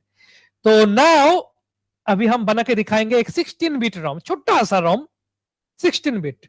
सो ROM का मतलब क्या है, read only memory. That means do not think, तुम लोग ये मत समझना कि सर मुंह से तो फ्लैश बोल दिया है आपने. Obviously flash is a type of ROM, but when I am saying ROM means is such a thing where तुम read एक बार, राइट एक बार करोगे. राइट कितना बार होगा, एक बार. रीड कितना बार होगा, n टाइम्स. तुम 2-3 लाख 10 लाख 20 लाख 50 लाख 1 करोड़ बार तक तुम रीड कर सकते हो. That's why it is called read only memory. तो मैंने, हम एक ही बार उसको राइट कर सकते हैं और रीडिंग हम जिंदगी भर कर सकते हैं, जब तक खराब ना हो तब तक कर सकते हैं. This is called ROM. But what is the difference between ROM and flash? Although flash is the type of ROM, but flash में क्या होता है, हमारा पेन ड्राइव है. पेन ड्राइव में हम कितना बार राइट कर सकते हैं. राइट माने कॉपी करना है ना, किसी भी चीज को कॉपी करना उसके अंदर. That is called writing, nothing else. तो अंदर में डालना. ठीक है, सो तुम n number of times copy कर सकते हो. अब हम पेन ड्राइव को लगा के क्या है, हम रीड भी कर सकते हैं इंटरनल चीज. You can read m number of times. तो तुम पूछ सकते हो सर ये ROM कैसे हुआ, how flash memory is a type of ROM. Because the logic behind flash memory is originated from the concept of ROM. तो ROM का जो बेसिक कॉन्सेप्ट है, ROM is 40 years old technology. Flash memory is 12 years old technology, 13 years old technology. Obviously, तो पहले market में ROM आया, ROM के बाद PROM आया, लोगों ने डिजाइन किया. PROM के बाद EEPROM आया, उसके बाद EEPROM आया. ठीक है, EEPROM थोड़ा 2000 के आसपास था मार्केट में. उसके बाद आया पेन ड्राइव. पेन ड्राइव 2007-8 के करीब आया, 7-8 के आसपास के मार्केट है. उससे पहले पेन ड्राइव बोल के कोई चीज नहीं था, फ्लैश ड्राइव बोलते हैं हम उसको. ठीक है, so gradually the technology got developed. ठीक है, so obviously flash technology is not solely related to this particular design, but some other things are also there. तो आज हम जो सीखेंगे वो तो है ही फ्लैश के अंदर, plus some other complex circuitry and very large scale integration. जैसे मैंने बोला, this is different domain of education research. VLSI में MTech डिग्री वगैरह होता है, BTech डिग्री भी होता है, VLSI में PhD भी होता है. तो this are the mainly microscopic, एकदम छोटा छोटा जो चिप कैसे डिजाइन करेंगे, उसी के आधार पे डिफरेंट टाइप्स ऑफ स्टडीज, पढ़ाई लिखाई होता है. तो obviously this basic technology, basic technique of ROM plus some VLSI technique, ये दोनों मिला के फ्लैश मेमोरी बनता है. ओके, ठीक है ना. सो that is obviously out of scope. Flash memory पढ़ने के लिए तुमको VLSI भी जानना जरूरी है. So in this syllabus we have only ROM or PROM kind of things. तो ROM is the basic one. तो मैंने समझा दिया कि ROM में तुम एक ही बार राइट कर सकते हो. तुम मतलब कौन? मैं नहीं. तुम का मतलब है द मैन्युफैक्चरर, कंपनी, जहां से मैं माल खरीद, रोम का जो मेमोरी खरीदूंगा, ये माल जहां से खरीदना है, वो कंपनी, जो कंपनी उसको बनाता है, ताइवान में हो, चीन में हो, जहां पे भी हो, जो बनाता है हार्डवेयर कंपनी, वो लोग कंपनी में एक ही बार उसको राइट कर देता है, सम प्रोग्राम. तुम उससे पूछ सकते हो क्या राइट कर देता है? Obviously what will be written inside the ROM, that will be based of the demand of the customer. Customer को जो चाहिए, अगर गाड़ी में लगाना है तुमको, जैसे गाड़ी में ऑटोमेटिक गाड़ी है, आजकल सब कुछ ऑटोमेटिक आ रहा है, ऑटोमेटिक बटन प्रेस किया गाड़ी स्टार्ट हो जाता है. ऑटोमेटिक नहीं होता है ना, ऑटोमेटिक बोल के कुछ नहीं होता, everything is there, some circuitry, some micro controller, some programming is already there. So automatically means whenever you press the button, this ROM gets activated, and उसके अंदर में जो प्रोग्राम है वो प्रोग्राम रीड हो जाता है, और प्रोग्राम को एक मेमोरी में, मेन प्राइमरी मेमोरी और रैम जो भी बोलो, उसमें उस कंटेंट को रैम में ट्रांसफर करके फिर उसके साथ सीपीयू आपस में इंटरेक्शन करके तुम्हारा जो गाड़ी वगैरह जो है उसको चलाता है, ऑन ऑफ करता है. दैट्स इट, है ना. तो everything starts, all the computational task, computer, सब कुछ कंप्यूटर खुलने से, जब तुम कंप्यूटर स्टार्ट करते हो, पहला कौन सा चीज शुरू होता है कंप्यूटर में? कौन सा चीज पहले काम करना शुरू करता है? ROM is the first thing that starts it's job at the very beginning. अगर ROM, अभी हमारा कहां पे ROM होता है? BIOS, you know it, basic input output system. तो बायोस देखते हो कभी कभी करप्ट हो जाता है. अगर बायोस खराब हो गया तो कंप्यूटर गया. बायोस खराब हो गया तो कुछ भी नहीं कर सकते, तुमको बायोस खरीद के लगा के फिर करना पड़ेगा, खर्चा है उसमें, 5-7 हजार खर्चा हो जाएगा, 10 हजार भी खर्चा हो सकता है, डिफरेंट कंपनी का डिफरेंट बायोस है. पहले का जो बायोस आता था दैट वाज प्योरली रोम. अभी डेल वगैरह कुछ कुछ बायोस आ रहा है, those are PROM type of memory. Remember, advance जो बायोस है, जैसे मेरा वाला जो डेल है या तुम्हारे पास भी हो सकता है, देखो कि 1 साल 1.5 साल में एक बार करके, साल में 1 बार या 2 बार बायोस अपडेट होता है. अपडेट का मतलब क्या है? प्रोग्राम कंपनी बनाता है, उस कंपनी प्रोग्राम, तुम्हारा कंप्यूटर अगर रजिस्टर्ड है तो वो प्रोग्राम तुम्हारा बायोस में जाके लोड हो जाता है. That is writing. लोडिंग मतलब राइटिंग ही हुआ ना. तो एक बार क्या राइटिंग हुआ ना, that's why it is called PROM, programmable read only. माने many times you can write. Programming माने राइटिंग. ठीक है, समझ में आया ना. But remember, mainly this ROM family जो है, तुम पूछ सकते हो सर तो इसको रीड ओनली मेमोरी क्यों बोलते हैं? अगर हम राइट ही कर सकते हैं तो रीड ओनली क्यों बोलते हैं? बिकॉज जब 40-50 साल पहले इंजीनियर लोगों ने जब फर्स्ट टाइम सोचा था इसका कॉन्सेप्ट कि चलो ऐसा एक चीज बनाने के लिए सोचते हैं, रिसर्च करते हैं, उन लोगों ने सोचा चलो एक ऐसा एक चीज बनाते हैं कि उसमें एक बार प्रोग्राम डाल देंगे, जिंदगी भर उसको खाली पढ़ने से ही होगा. प्रोग्राम एक बार राइट करेंगे, जिंदगी भर करेंगे, खाली रीड करने से, डेटा लेने से काम बन जाएगा. क्योंकि उस जमाने में जो कंप्यूटर था 40 साल पुराना, उसके लिए उतना ही काफी था. That was enough. ग्रेजुअली जमाना बदलता गया, टेक्नोलॉजी का डिमांड बदलता रहा है, तो मार्केट का, कस्टमर का चॉइस बदलता रहा. ग्रेजुअली लोगों को लगा कि ना, अगर तुम्हारे पास एक 2008 का एक डेल लैपटॉप है, तुम अगर उसको 2021 में भी चला रहे हो, इट इज ऑलमोस्ट इम्पॉसिबल, खराब हो जाता है. सपोज तुमने बहुत अच्छे करके रखा था, ठीक ठाक करके किसी के घर में है, तो तब वो लोग देख पाएगा कि पुराना वाला जो लैपटॉप्स वगैरह होता है उसमें जो रोम होता है, दैट इज प्योर रोम, जो आज हम क्लास में डिस्कस करेंगे. That is pure ROM. That means only once the program is written, और जिंदगी भर वो प्रोग्राम अंदर रहता है, वो खराब भी नहीं होता है. बट आजकल का जो मार्केट में आ गया है, दोज आर प्रोम, प्रोग्रामेबल. मतलब साल, इस प्रोग्रामेबल का मतलब ये नहीं है कि तुम दिन में 1000 बार राइटिंग करो. No, never. BIOS can be updated very rarely, साल में 1 बार, मैक्सिमम ट्वाइस. माने तुम्हारा अगर एक लैपटॉप का लाइफ टाइम 8 साल 10 साल अगर अच्छे से यूज करोगे तो 7-8 साल चलता है, 10 साल चलता है, तो मैक्सिमम 10 साल में 15 बार से लेके 20 बार अपडेट होगा. That means negligible writing. No, 15 बार राइट करना कुछ नहीं है, नथिंग. इसीलिए इस टाइप ऑफ टेक्नोलॉजी को हम रोम बोलते हैं. रोम इसीलिए बोलते हैं, although they are programmable, but they are mainly used for reading purposes only. Writing नहीं होता है बोलना गलत है, आजकल सब जगह राइटिंग पॉसिबल है, लेकिन हम उसको मेनली ऐसे करके सोचा था शुरू से, 50 साल पहले ऐसे सोचे थे कि सो दैट उन लोगों का जो मेन जो उसका एप्लीकेशन होगा वो रीडिंग के लिए ही होगा, वहां से हम करें कंटेंट रीड काउंट करेंगे, ठीक है ना। और प्रॉब्लम भी है, सपोज तुम्हारा अगर प्रॉम है और तुम्हारे पास बायोस है, अगर सपोज तुम्हारा कोई मेलवेयर ट्रोजन हॉर्स घुस गया इंटरनेट के जरिए which affects your BIOS, अगर बायोस में जो प्रोग्राम है उसका अगर इंटरनेट से अगर कोई प्रोग्राम कंप्यूटर में घुस गया, डाउनलोड हो गया, so that will corrupt your BIOS, है ना। लेकिन अगर ये रोम होता तो करप्शन नहीं होगा, क्योंकि वो तो एक ही बार राइट होता है शुरू जब कंपनी में, उसके बाद जिंदगी में कुछ नहीं कर सकते। So one way that is very good option, क्योंकि उसमें करप्शन का कोई चांस नहीं है, एक बार जो होगा खत्म, डन।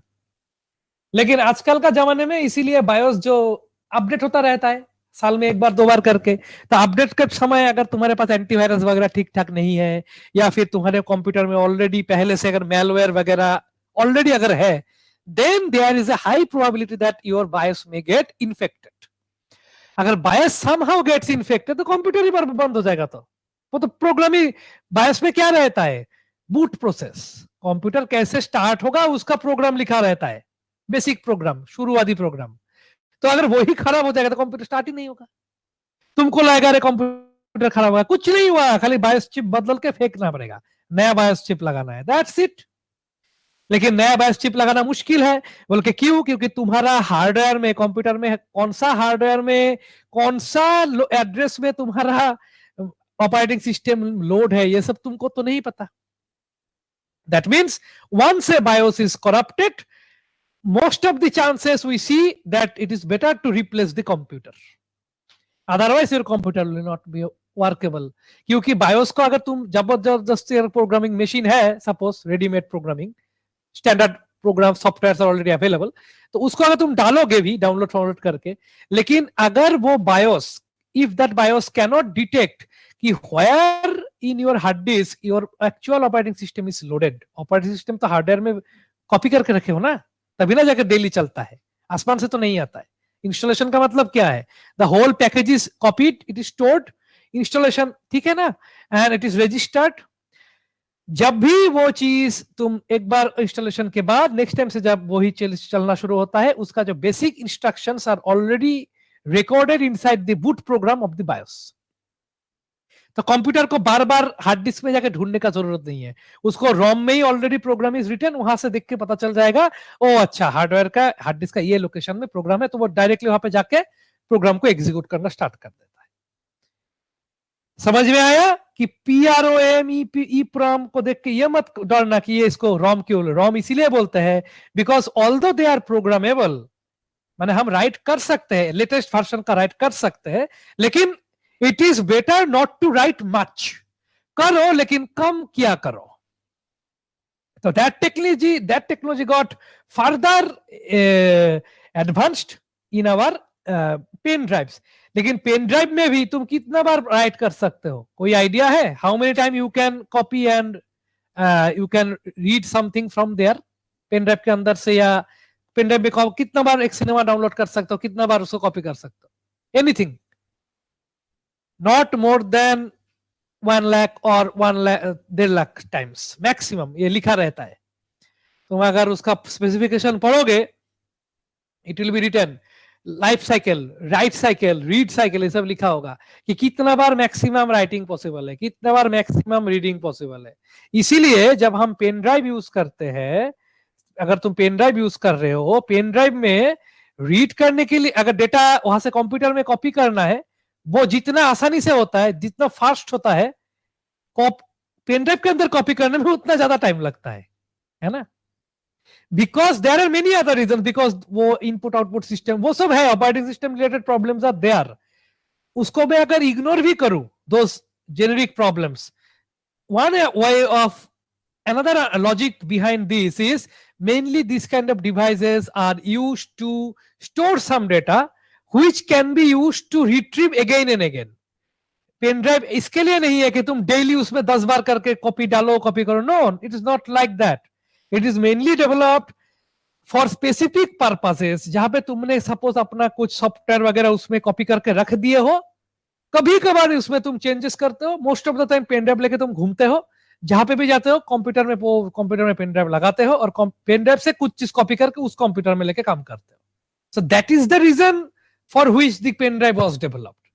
तुम लोगों को पता नहीं है, तुम लोग तो हमेशा पेन ड्राइव को, तुम लोग क्या, पीपल डू नॉट नो कि how to use a pen drive. Pen drive is not a primary memory, it is a secondary memory, obviously. Remember, but ROM is a primary memory. मजेदार चीज है यहां पे कुछ, हाँ याद आ गया. ROM क्या है? Primary memory. RAM क्या है? Secondary memory. हार्ड डिस्क क्या है? Secondary memory. फ्लैश क्या है? Secondary memory. But flash is a type of ROM. मजे की बात कहां पे हो रहा है? मजे की बात देखो, flash is type of ROM, ROM primary memory है तो उसका टाइप तो प्राइमरी होना चाहिए था, है या नहीं? लेकिन flash is type of ROM but flash is not a primary memory, flash is secondary memory. कैसे? That is the why you should use flash drive और पेन ड्राइव सोफिस्टिकेटली. इसलिए ज्यादा उल्टा पल्टा यूज करने से खराब भी हो जाता है. सो कम राइटिंग करो, ज्यादा रीडिंग करो, then your pen drive will work and will be healthy for long time. जो लोग पेन ड्राइव में रेगुलर कॉपी, मतलब पेन ड्राइव के अंदर में डेटा डालते रहते हैं, उन लोग का पेन ड्राइव बहुत जल्द खराब हो जाएगा. माने आफ्टर 500 टाइम 400 टाइम कॉपी कर पेस्ट करने के बाद खराब हो जाएगा, होगा ही होगा. Because it is not meant for that purpose. Come copy करो, लेकिन पेन ड्राइव के अंदर से बाहर में कॉपी करो. पेन ड्राइव के, समझ में आया? तो computer to pen drive copy करना कम, पेन ड्राइव टू कंप्यूटर में कॉपी करना ज्यादा करना है, उल्टा करना है. दैट इज रीडिंग ज्यादा करना है, राइटिंग कम करना है, तो पेन ड्राइव ज्यादा टाइम चलेगा. ओके, तो हम बात कर रहे थे रोम. तो आज हम डिजाइन करेंगे एक very basic design, it's called 4x4, that is 16 bit. छोटा सा एक रोम डिजाइन करना है. Let's first see the design structure in the book में कैसे किया है. You can see in the book में 32x4, 32 into 4 को मल्टीप्लाई करने से कितना होता है? 128. ये जो रोम बुक में डिजाइन किया है, इसका साइज, इसका कैपेसिटी कितना है? 128 बिट स्टोर करने का कैपेसिटी है इसमें, 128 bit. Obviously, but here what I am doing, I am designing a very small, only 16 bit capacity. But if you understand this, you can understand the higher version. एक ही चीज है. Let's see. तो रोम बनाने के लिए क्या चीज चाहिए? The main thing is decoder and some OR gates. That's it. Now I am writing something. Just try to remember. तो हमने क्या लिखा है? रोम का स्ट्रक्चर क्या होता है? N cross M रोम. N cross M रोम. Clear? So let us take, और भी छोटा लेता हूं क्योंकि ज्यादा बड़ा हो जाएगा. आई एम टेकिंग 12 बिट का एक रोम बनाऊंगा जबरदस्ती करके, क्योंकि मुझे पता है सर्किट बड़ा होगा, इसलिए मैं छोटा साइज लिया हूं. I am taking a very small size ROM. Size doesn't matter in this case. Understand करो. 3x4 रोम क्वेश्चन में आएगा. दैट मींस, या फिर क्वेश्चन में डायरेक्टली आ सकता है, ऐसे भी आ सकता है, डिजाइन ए 12 बिट रोम. बस खत्म, उतना ही क्वेश्चन है. कैसे करोगे?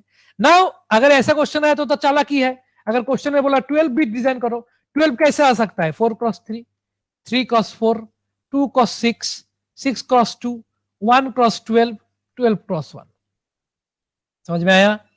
तो 12 बनाने के लिए बहुत तरीके का है. You can select any of the technique, any of the size you can select, accordingly you can design.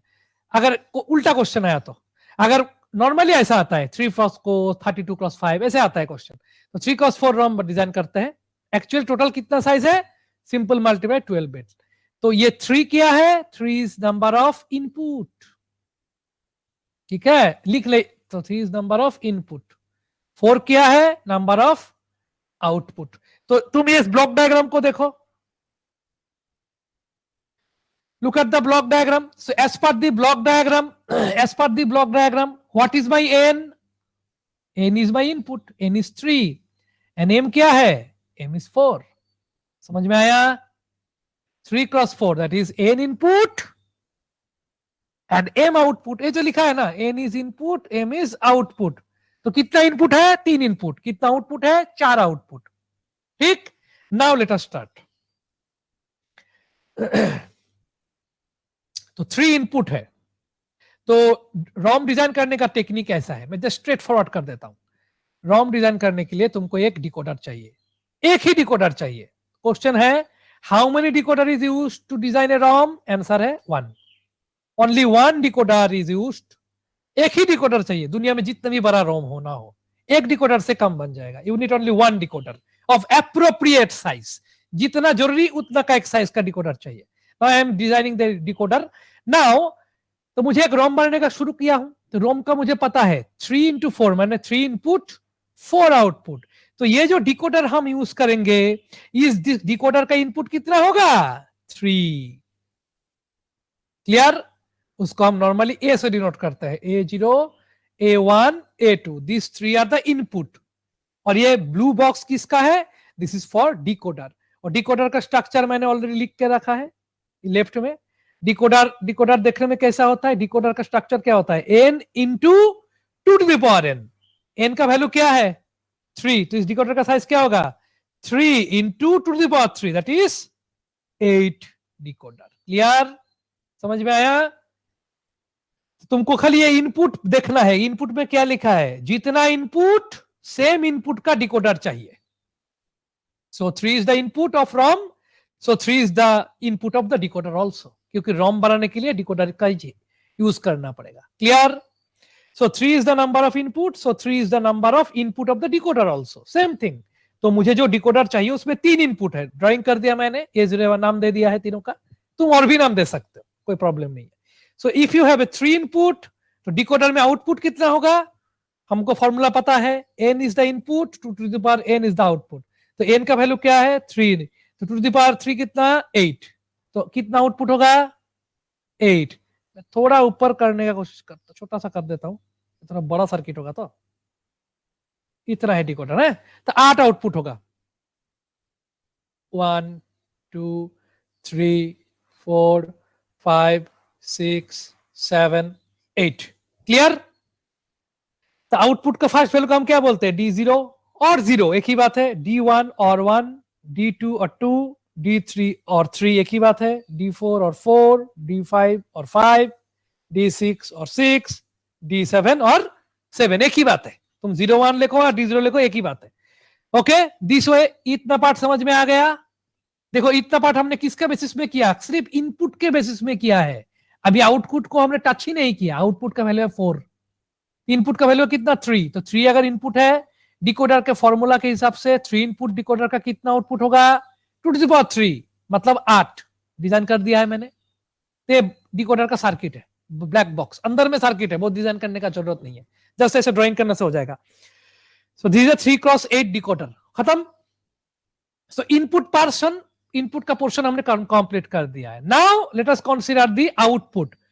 ROM में कितना आउटपुट है अभी?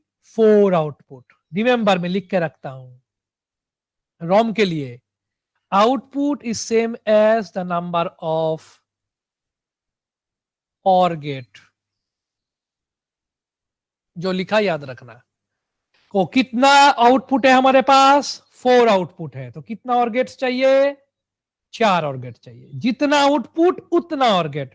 तो अगर 3 क्रॉस 100 होता तो 100 OR गेट्स चाहिए। क्लियर?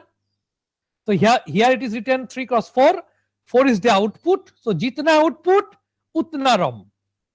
तो 4, so 4 number of ये चाहिए। ठीक है? See in this example in the book what they have done. They have designed this is 32 cross 4 ROM. 32 cross 4. तो output कितना है? 4. कितना OR गेट यूज किया? 1। देखो 1 2 3 4 OR गेट यूज किया है। That is the logic. So you have to use 4 OR gates here also. कैसे करना है? That is important. तो ये वाला जो OR gate होगा ना, these will be very large size of OR gate. बड़ा बड़ा OR gate होना चाहिए, तभी जाके काम होगा। These are very much powerful and special type of OR gate. 4 OR gate तुमको डिजाइन करना है like this. तो हर एक OR gate का एक आउटपुट आएगा, है ना?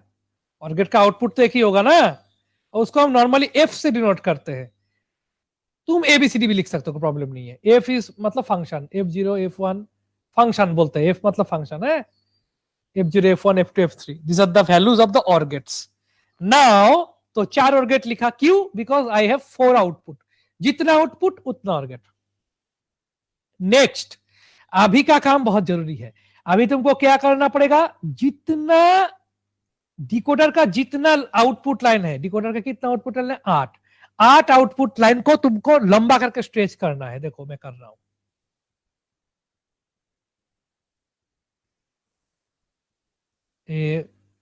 सिंपल ड्राइंग करो, ड्राइंग का हाथ अच्छा होना चाहिए।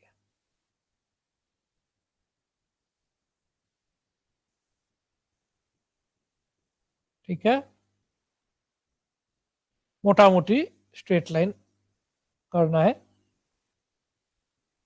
देखो ज्यादा कठिन नहीं है, आसानी है। I will help you to understand कि काम कैसे करता है। डिजाइन कर रहा हूं अभी, ठीक है। सो दिस आर थोड़ा थोड़ा लंबा लंबा कर देते हैं। हो गया, समझ में आ गया कि क्या किया? सिंपल, तार को लंबा कर दिया है, लंबा लंबा तार लगाया है, खत्म। नाउ तो हमारे पास how many output of decoder? 8 output of decoder. हर एक output, from each of the output one line will go to each of the OR gate. Simple भाषा में देखो, मैं अभी स्ट्रेट लाइन कर रहा हूं क्योंकि अभी डिजाइन करने का टाइम नहीं है, मैं जस्ट कर रहा हूं। टॉप वाला जो लाइन है देखो, वहां से मैंने एक लाइन यहां पे डाला है, सेकेंड लाइन यहां पे डाला है, 3 नंबर लाइन यहां पे डाला है, 4 नंबर लाइन यहां पे डाला है, 5 नंबर लाइन यहां पे, 6 number line, 7 number line, 8 number line. Clear? Same thing you have to do for every OR gate, सबके साथ सबका। 1 2 3 4 5 4 5 6 7 8 जैसे जैसे कर दिया, जगह नहीं है, क्या करें, थोड़ा सा कर। ओके, नेक्स्ट 1 2 3 4 5, इसीलिए बोला ना छोटा लेते हैं, 6, इसीलिए इतना ड्राइंग करना पड़ता है, 8। सिमिलरली फॉर नेक्स्ट, कुछ नहीं है, बस हो गया। और 1 मिनट, 2, यही रॉम है, इसी को रॉम बोलते हैं, डरना का बात ही नहीं है। 4 5 नंबर, 6 नंबर, 7 नंबर, 8 नंबर, तो हमने 8 8 करके लाइन ले लिया है। वेरी इजी, कुछ नहीं है। लेकिन एक चीज अभी जरूरी है, उसको बोलते हैं फ्यूज। अरे फ्यूज होता है ना घर में, इलेक्ट्रिकल लाइन में फ्यूज, उसको लगाना पड़ेगा। तो जैसे सपोज तुमने अगर मीटर बॉक्स देखा है सबने अपने घर में, मीटर बॉक्स में एक मिट्टी का ये जैसा होता है, खटस खटस करके आवाज होता है सेटिंग, तो उसके अंदर में ऐसा एक तार होता है, ऐसे करके याद करके देखो, ऐसा एक तार होता है, इसको हम बोलते हैं फ्यूज वायर। कभी कभी हाई लोड से ये वायर जल जाता है ना, ये वायर जल गया से सर्किट खत्म नहीं, तो फिर नया करके बाजार से खरीद लाना पड़ता है। तो this is called fuse wire. Fuse wire किस लिए लगाते हैं? अगर ओवर वोल्टेज हुआ तो उड़ाने के लिए, सर्किट को बचाने के लिए, है हाई वोल्टेज से बचाने के लिए। Same kind of fusing technique is used in ROM, याद रखना है। तो उसको मैं लाल कली से डॉट कर रहा हूं, सी लाल लाल लाल लाल डॉट कर रहा हूं, सबके नीचे एक एक करके, these are my fuse point. तो 8 fuse point to each OR gate, 1 2 3 4 5 6 7 8, 1 2 3 4 5 6 7 8, 1 2 3 4 5 6 7 8, 1 2 3 4 5 6 7 8। तो 8 फ्यूज पॉइंट ऊपर का लाइन से आएगा, 8 फ्यूज पॉइंट नीचे में भी रहेगा, जैसे मैंने किया है 1 2 3 4 5 6 7 8, 1 2 3 4 5 6 7 8, and after that what you have to do, you have to complete that side of OR gate, 1 2 3 4 5 6 7 8, 1 2 3 4 5 6 7 8, 1 2 3 4 5 6 7 8, 1 2 3 4 5 6 7 8। So 8 clear हुआ डिजाइन? नाउ देखो सभी जो फ्यूज है ना, देखो जो लाल लाल डॉट्स है, दीज आर द फ्यूज। हर एक फ्यूज के अंदर में देखो स्पेस है, कोई भी फ्यूज को हमने डायरेक्टली कनेक्शन नहीं किया, ठीक है। Now that depends on the function.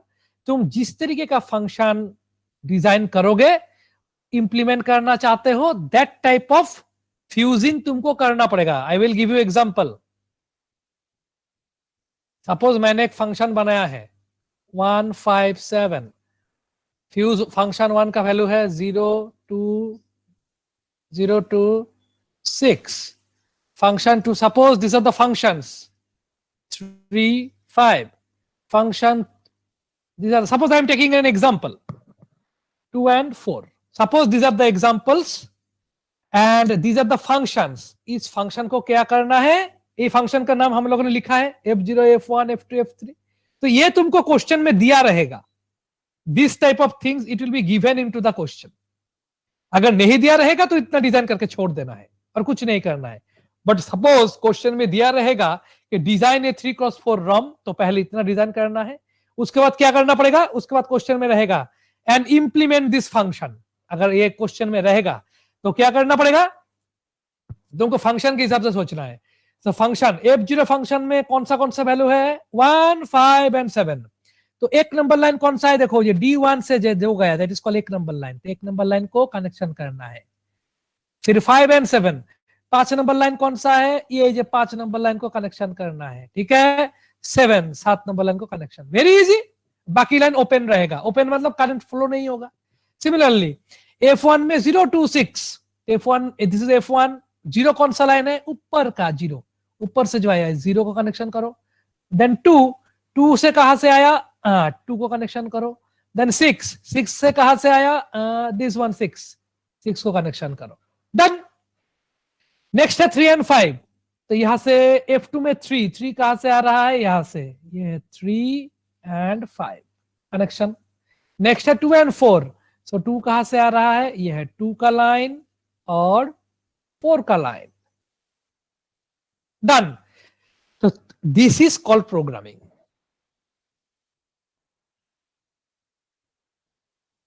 और राइटिंग ऑपरेशन, ठीक है। तो एक बार अगर तुम इसको हार्डवेयर में बना लिए तो जिंदगी भर यू कैन यूज दिस। और वो ये रोम क्या करेगा, ये रोम, ये जो this can be called as a programming and hardware programming. और ये फंक्शन का जो भी वैल्यू है हमको जिंदगी भर इसका रिजल्ट मिलेगा। Is it difficult or easy? Very easy. Now do you have any question?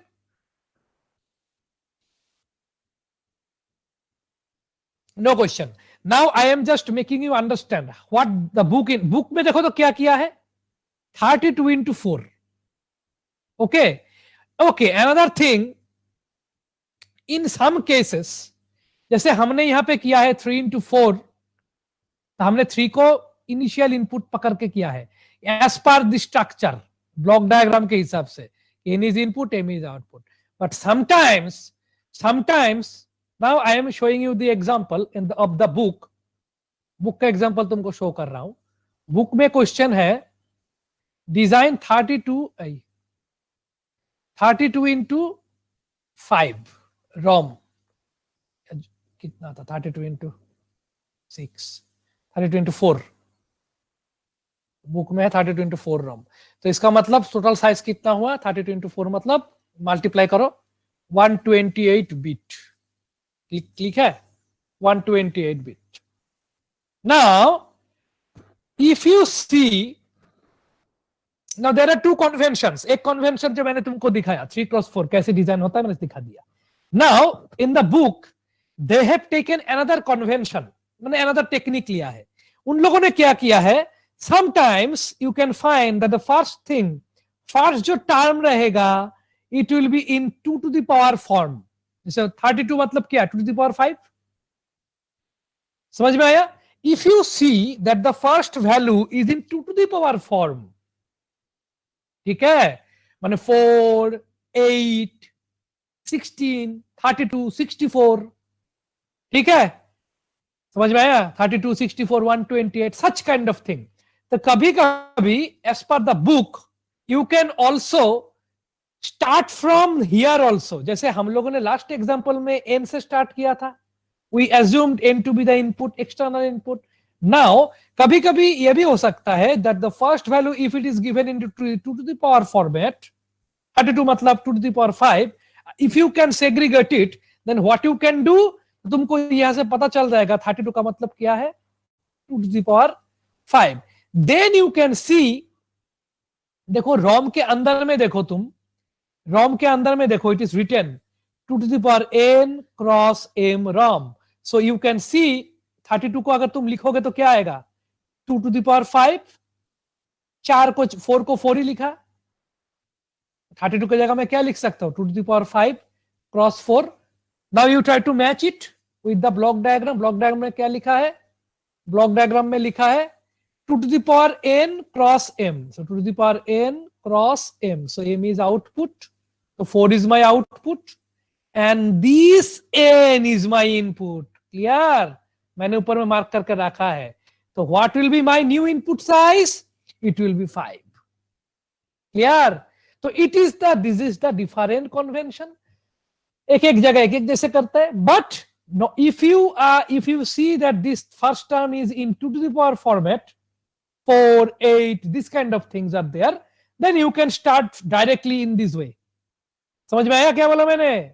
If you see 3, 7, 5 into 4, ऐसे जैसे मैंने लास्ट एग्जांपल था 3 into 4, obviously those are not power form. 3 तो तुका पावर में नहीं आता है ना. Then you can start 3 as a input, left input.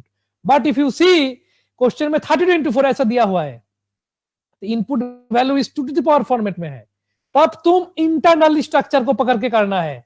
Internal structure क्या है, 2 to the power n cross m, माने 4 इज आउटपुट. हाँ ठीक है, लेकिन 2 to the power n माने यहाँ पे 5 इज माई n. ठीक है, तो that this 5 is my input. तो तुम इस केस में क्या होगा, 5 इनपुट होगा. In this example 5 will be your input. तो मैं डिजाइन करके देता हूं. अगर 5 तुम्हारा इनपुट है तो 5 इनपुट है, मतलब किसका इनपुट है भाई, डिकोडर का. You need a decoder. तो डिकोडर का कितना इनपुट है, 5. तो 5 लाइन लेफ्ट में आएगा. ये वाला जो 5 है मैं इसको लिख रहा हूं यहाँ पे. समझ में आया? 32 मतलब 2 to the power 5 एज पर this block diagram. So n is your input. n मतलब कितना, 5. तो 5 इनपुट लाइन होगा. ठीक ही तो है. तो डिकोडर का साइज क्या होगा, 5 इंटू, डिकोडर का फॉर्मूला क्या है, n into 2 to the power n, that is 5 into 2 to the power n, that is 5 into 2 to the power 5, that is 32. Clear? So in that way you have to design. So 5 into 2 to the 32, 5 into 32 decoder. तो इसका मतलब अब बाकी तो तुमको पता चल गया है कि how many lines you have to draw, 32 lines. 32 line draw करना है. तो इतना जाएगा नहीं है मेरे पास. तो आई एम स्टार्टिंग एज 0, 1, 2, 3, 4, 5. ठीक है, 4, 5 डॉट डॉट डॉट, लास्ट वाला होगा 31, है ना. So total how many line I have drawn, 32 line. 0, 1, 2, 3, 4, 5 dot dot dot dot dot डालो 31, मैंने टोटल 32 लाइन्स यहाँ पे है. फिर क्या करना पड़ेगा, उसको खींचना है लंबा करके, जितना है लंबा करके ले लिए. क्या, जस्ट रफली करो, इतना स्केल से ड्राइंग करने का जरूरत नहीं है. एग्जामिनर को देखना है कि तुमको आइडिया है या नहीं, दैट्स इट. डिजाइन सुंदर करने का जरूरत, कॉन्सेप्ट क्लियर होना चाहिए. डिजाइन कैसे कर रहा हूं वो आता है या नहीं आता है, that's it, enough. So dot dot dot. ठीक है, नेक्स्ट है हाउ मेनी आउटपुट, 4 आउटपुट. तो कितना होता है, एंड ऊपर से क्या करना पड़ेगा, जैसे हमने लास्ट एग्जांपल में भी किया. बाकी चीज तो सेम ही है, डू द सेम थिंग. एकदम टॉप से लाइन खींचना शुरू करो. ठीक है, 3, 4, 5, 6 डॉट डॉट डॉट, फिर लास्ट वाला. सिमिलरली 1, 2, 3, 4, 5, 6, उसके बाद डॉट डॉट डॉट, लास्ट वाला. सिमिलरली 1, 2, 3, 4, 5, 6, उसके बाद डॉट डॉट डॉट, लास्ट वाला. सिमिलरली 1, 2 3 4 5 6 डॉट डॉट डॉट, माने यहाँ पे भी डॉट डॉट होगा, और लास्ट वाला हो गया। फिर मुझे क्या लगाना है, फ्यूज। सबके तार के नीचे एक एक फ्यूज लगाना है, लाल काली से या जो भी दूसरा जैसे भी हो, दिखाना है कि फ्यूज है। ठीक है, you have to show them कि यहाँ पे फ्यूज है। तो ऊपर जितना फ्यूज है नीचे भी उतना फ्यूज लगाना पड़ेगा। Same way dot dot dot है तो उसका मतलब कॉन्टिन्यूअस ही है। थोड़ा स्पेस देके, टच नहीं करना है, ये जाएगा थोड़ा ये करके कर रहा हूं तो जस्ट। एंड नीचे क्या करना है, उस फ्यूज से बाकी जगह को तार से कनेक्ट करना। फ्यूज के आपस में कनेक्शन कैसे होगा, बेस्ड ऑन दी प्रोग्रामिंग।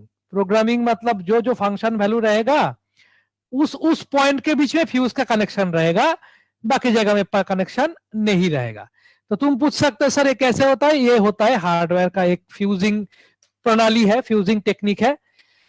अभी ये सब चीज यूज नहीं होता है, पुराने जमाने में यूज होता था, फिर भी दिस आर स्टिल अवेलेबल। तुमको इस तरीके का चिप बना के फ्यूजिंग जो सर्किट है, दिस पोर्शन मेनली मैं दिखा देता हूं। ये वाला जो पोर्शन है, ठीक है, समझ में आया। इस पोर्शन को हम एक यूवी काइंड ऑफ थिंग है उसके अंदर डाल के, हर एक जो तार याद रखना है, शुरू में जब ये जो हार्डवेयर जो शुरू में मार्केट में आता है, शुरू में all this lines are connected. मैं क्या बोल रहा हूं कि सबको कनेक्शन नहीं किया ना, because of I have done some programming, जैसे करके दिखाया। अगर प्रोग्रामिंग नहीं किया होगा then it will be connected, all the lines will be connected. समझ में आया। और ड्यूरिंग द प्रोग्रामिंग जो जो लाइन को चाहिए उसको छोड़ के बाकी जगह को फ्यूज कर दिया जाता है, उड़ा दिया जाता है। क्लियर हुआ। तो सपोज अभी कोई प्रोग्रामिंग नहीं करना है तो मार्केट में शुरू में कैसे होगा, सब कनेक्टेड रहेगा, ऐसे करके सब लोग कनेक्टेड। थिंक दिस, समझो, शुरू में सब कनेक्टेड ही रहेगा। ठीक है, तो उसके बाद तुमको एक प्रोग्राम दिया जाएगा, जैसे यहाँ पे एफ जैसे प्रोग्राम है, so according to that program उसके अंदर जो जो वैल्यू है, सपोज F0 का वैल्यू है 1 2, तो 1 और 2 नंबर लाइन पे फ्यूज रहेगा, बाकी का हटा देंगे, माने उसका कनेक्शन रहेगा, बाकी का कनेक्शन चला जाएगा। क्लियर। तो दिस इज कॉल्ड प्रोग्रामिंग और राइटिंग ऑपरेशन।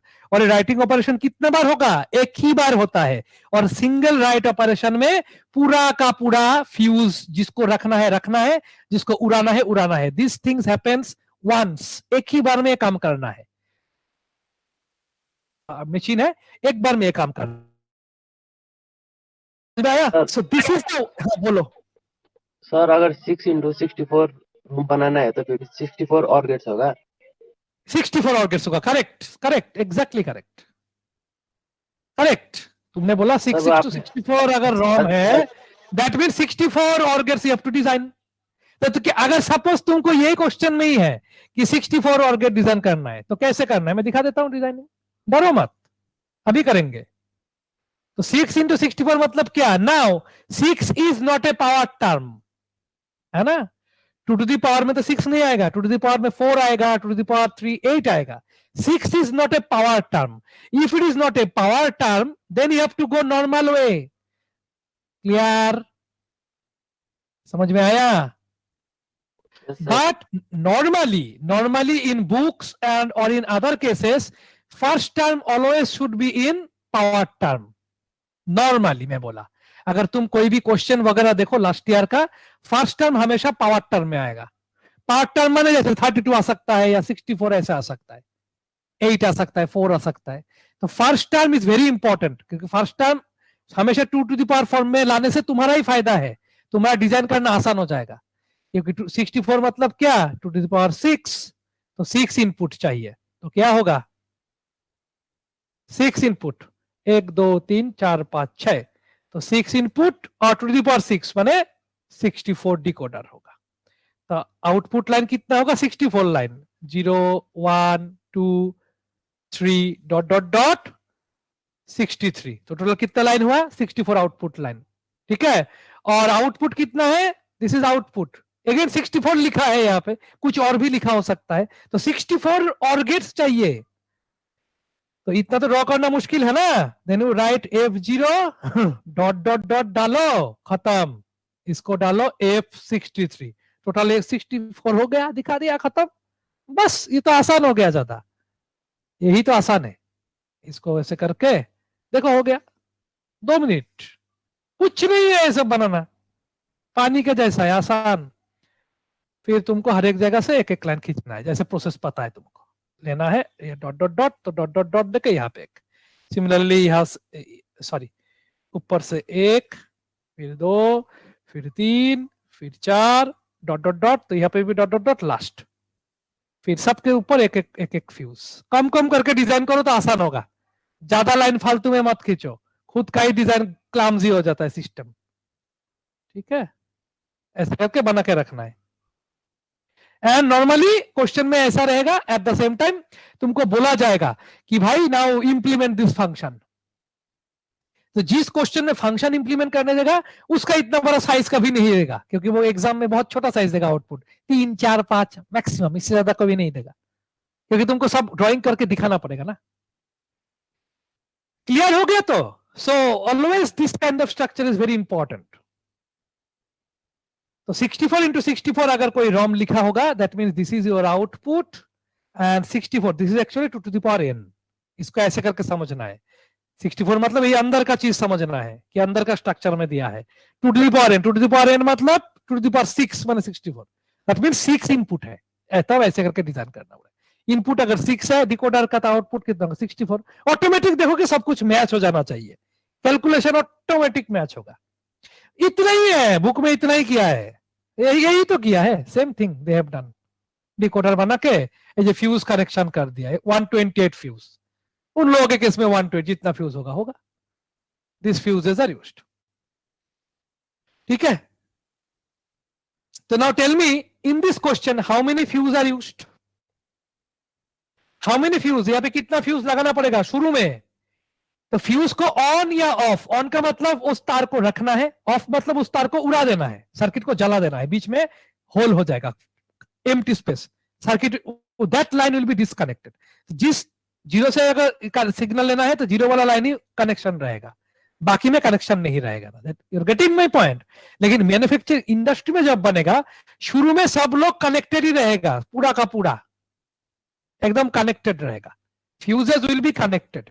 लेकिन जब तुमको बोलेगा कि इंप्लीमेंट इट, तो फंक्शन दे देगा तुमको 1 2 3, तो क्या करना है? 1 नंबर 2 नंबर 3 नंबर लाइन को कनेक्शन करना है, बाकी लाइन को फ्यूज को उड़ा देना है, हो जाएगा, बीच बीच में खाली हो जाएगा, मतलब सर्किट का करंट नहीं फ्लो होगा। ठीक है ना? तो अगर तुमको कोई क्वेश्चन करेगा, अच्छा भाई 64 into 64 रोम तो हमने डिजाइन करके आंखों के सामने डिजाइन करके बैठा हूं, नंबरिंग कर दो, A0 A1 A2, खाली नहीं रखना है, ऑलवेज पुट सम नेम। तो A0 दिस, तो हमने जो ये जो 64 into 64 रोम डिजाइन किया है, तो इस रोम का how many fuse are used, कितना फ्यूज चाहिए? क्योंकि फ्यूज भी तो एक, उसके लिए तो खर्चा ज्यादा होगा ना, सर्किट बनाने के लिए फ्यूज उड़ाना पड़ता है, जिसको चाहिए उसको रखना पड़ता है, जिसको नहीं चाहिए उस जगह को होल कर देना है, एम्प्टी कर देना है, तो फ्यूज कर देना पड़ता है। तो how many fuses will be used in this case? Please answer, how many fuse will be there? Total कितना फ्यूज चाहिए? Very simple question, how many fuse will be there? माने ये correct, 64 into 64, these many fuses are used, correct? So it is a very big number, है ना, very big number, समझ में आया? तो these many, हर एक में है 64, है ना, सभी में तो 64 करके कनेक्शन डाले हो, 64 लाइंस तो ईच और गेट में जा रहा है, that means each OR gate, यहाँ पे 64 है, यहाँ पे 64 है, तो टोटल कितना और गेट है? 64 और गेट है, ईच 64, एक में है 64, ऐसे करके टोटल 64, 64 into 64 फ्यूज है तुम्हारे पास। लेकिन हम लोग प्रैक्टिकली देखते हैं, practically all the time we see that not all the fuses are used, not all fuses are used। Theoretically तुम यूज कर सकते हो, लेकिन रियल में प्रैक्टिकली कभी यूज नहीं होता है। Practically 5 to 10% fuses are only used. इसका मतलब है जो कंपनी फ्यूज पहले डिजाइन करके रखता है, फ्यूज का मतलब क्या है? कनेक्शन होता है पूरा का पूरा, दिस पार्ट समझ में आया? This is called fusing. ये तो सब में कनेक्शन होना चाहिए, देखो सब में कनेक्शन है, शुरू में सब कनेक्टेड रहता है, फिर जैसा प्रोग्राम है उसके अकॉर्डिंग किसी में होगा किसी में उड़ा देना है, दैट्स इट। तो अगर तुम जितना अगर ये वाला और फ्यूज कराना और करना यहाँ पे बहुत कॉस्टिंग होता है, खर्चा होता है बहुत। तो if you unnecessarily create fuse, तुम अगर फ्यूज का बनाते रहोगे लेकिन देखोगे कि प्रोग्रामिंग के समय तुमको बहुत कम यूज ही रखना पड़ता है और ज्यादातर यूज तुमको डिलीट कर देना पड़ता है, उड़ा देना पड़ता है सर्किट से। 5 to 10% फ्यूज रहता है, बाकी परसेंटेज 80 to 90% फ्यूज डिलीट कर, मैंने उस जगह को रिमूव कर देना पड़ता है, फ्यूज खाली रहे वो जगह, उस जगह एम्प्टी हो जाता है। दैट मीन्स कंपनी को फालतू में इतना फ्यूज बनाना पड़ा, अननेसेसरली ज्यादा फ्यूज कनेक्शन कर दिया, फिर जित प्रोग्रामिंग के अकॉर्डिंग सिर्फ बहुत कम परिमाण फ्यूज को ऑन रखना पड़ता है, बाकी सब रिमूव करना पड़ता है। इससे क्या होता है, इससे एक अननेसेसरी एक्सेसिव कॉस्ट होता है, खर्चा ज्यादा हो जाता है कंपनी को, क्योंकि this are the costly materials. तो this is the major problem, this is the major problem of ROM. समझ में आया? This is the major problem of ROM. तो क्वेश्चन है, तो this is the answer of this question कि how many fuses are used in this example, it is 64 into 64। लेकिन अगर तुमको कोई बोलेगा, नॉर्मली अगर कोई पूछेगा, जेनेरिक क्वेश्चन अगर कोई पूछेगा कि भाई just look at this particular block diagram, और इस ब्लॉक डायग्राम से देख के बताओ कि how many fuses are used in terms of N and M, तो आंसर क्या होगा? 2 to the power n cross m number of fuses are used.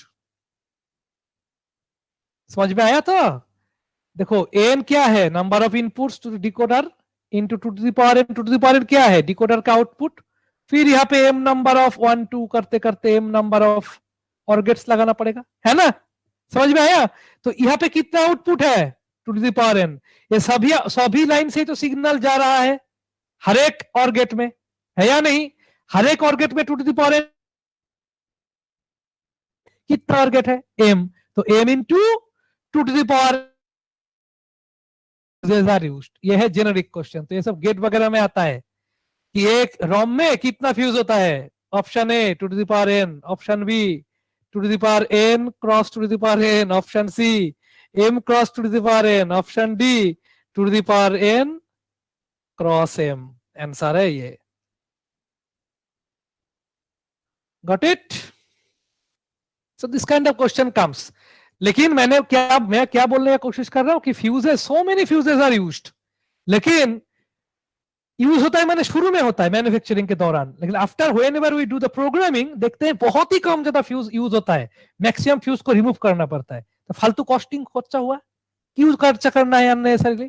To reduce this cost और अननेसेसरी कॉस्ट, कॉस्ट माने खर्चा, कॉस्ट माने दुख का बात नहीं कर रहा हूं, COST, this cost is high due to the unnecessary use of extra fuses, जिसको प्रैक्टिकल इतना चाहिए ही नहीं। सो ये जो कॉस्टिंग का हमारा ज्यादा खर्चा हो रहा है, कॉस्टिंग क्यों हो रहा है? बिकॉज एक तो मटेरियल उतना ज्यादा चाहिए, दूसरा चीज है उसको इलेक्ट्रिकल या फिर एक्सटर्नल थर्मल एनर्जी से उसको काम करना पड़ता है, तो उसके लिए भी एनर्जी खर्चा होता है। So overall the cost becomes more. तो इस कॉस्ट को कम करने के लिए हमको एक एडवांस टेक्नोलॉजी का बाद में डेवलप किया गया है, that is called programmable logic array, जो हम नेक्स्ट वीक पढ़ेंगे। So PLA is the advanced version, obviously not in terms of memory technology but in terms of fuse utilization technique. मैंने फ्यूज रोम में जितना use होता है उसमें से ज्यादातर मैक्सिमम फालतू में एक्स्ट्रा में खर्चा हो जाता है, मैंने अनयूज्ड होता रहता है, शुरू में इतना रहता है लेकिन प्रैक्टिकली बहुत ही 5-10% यूज होता है, तो बाद बाकी को उड़ा के फेंक देना पड़ता है, तो उससे फालतू खर्चा होता है। दैट कॉस्ट, अगर तुमको वो वाला जो कॉस्ट है फालतू में जो खर्चा हो रहा है, उस खर्चा को तुमको अगर मिनिमाइज करना है, कॉस्ट रिडक्शन करना है, उसके लिए तुमको कोई बेटर टेक्निक या बेटर सॉल्यूशन का जरूरत पड़ेगा, better design approach you require. Who provides that design approach? PLA provides the design approach. And remember, आज का मार्केट में प्रैक्टिकली हम जितना भी डिजाइन वगैरह देखते हैं ना, सब डिजाइन ये PLA का ही जो लेटेस्ट वर्जन है वही सब हम यूज करते हैं। this kind of programming are used till date. है, सब फैक्टर में यूज होता है, इंडस्ट्री सेक्टर में सब जगह यूज होता है.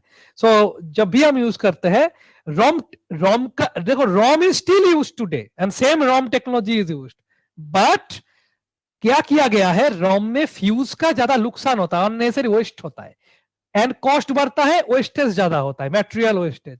उस वेस्टेज को घटाना और कॉस्ट को घटाने के लिए हम लोगों ने पीएलए का एक नया टेक्निक का यूज किया है. इट्स ए न्यू टेक्निक है, रोम के बाद इस टेक्निक का डेवलप हुआ है. ये टेक्निक से अगर तुम कोई सर्किट को डिजाइन करोगे, similar circuit if you want to design, then you will see that lesser number of fuses से तुम्हारा वही काम हो रहा है जो रोम यूज करने से बहुत ज्यादा.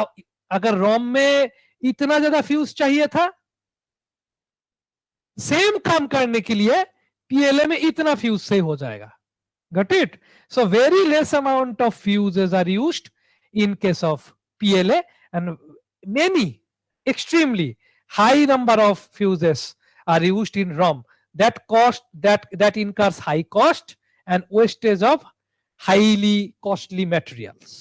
तो उसको घटाने के लिए ROM से एक PLA टेक्निक का इन्वेंशन किया गया है. So in the next week we will be continuing further on PLA. And after that, PLA will be over and we'll move to the flip-flop.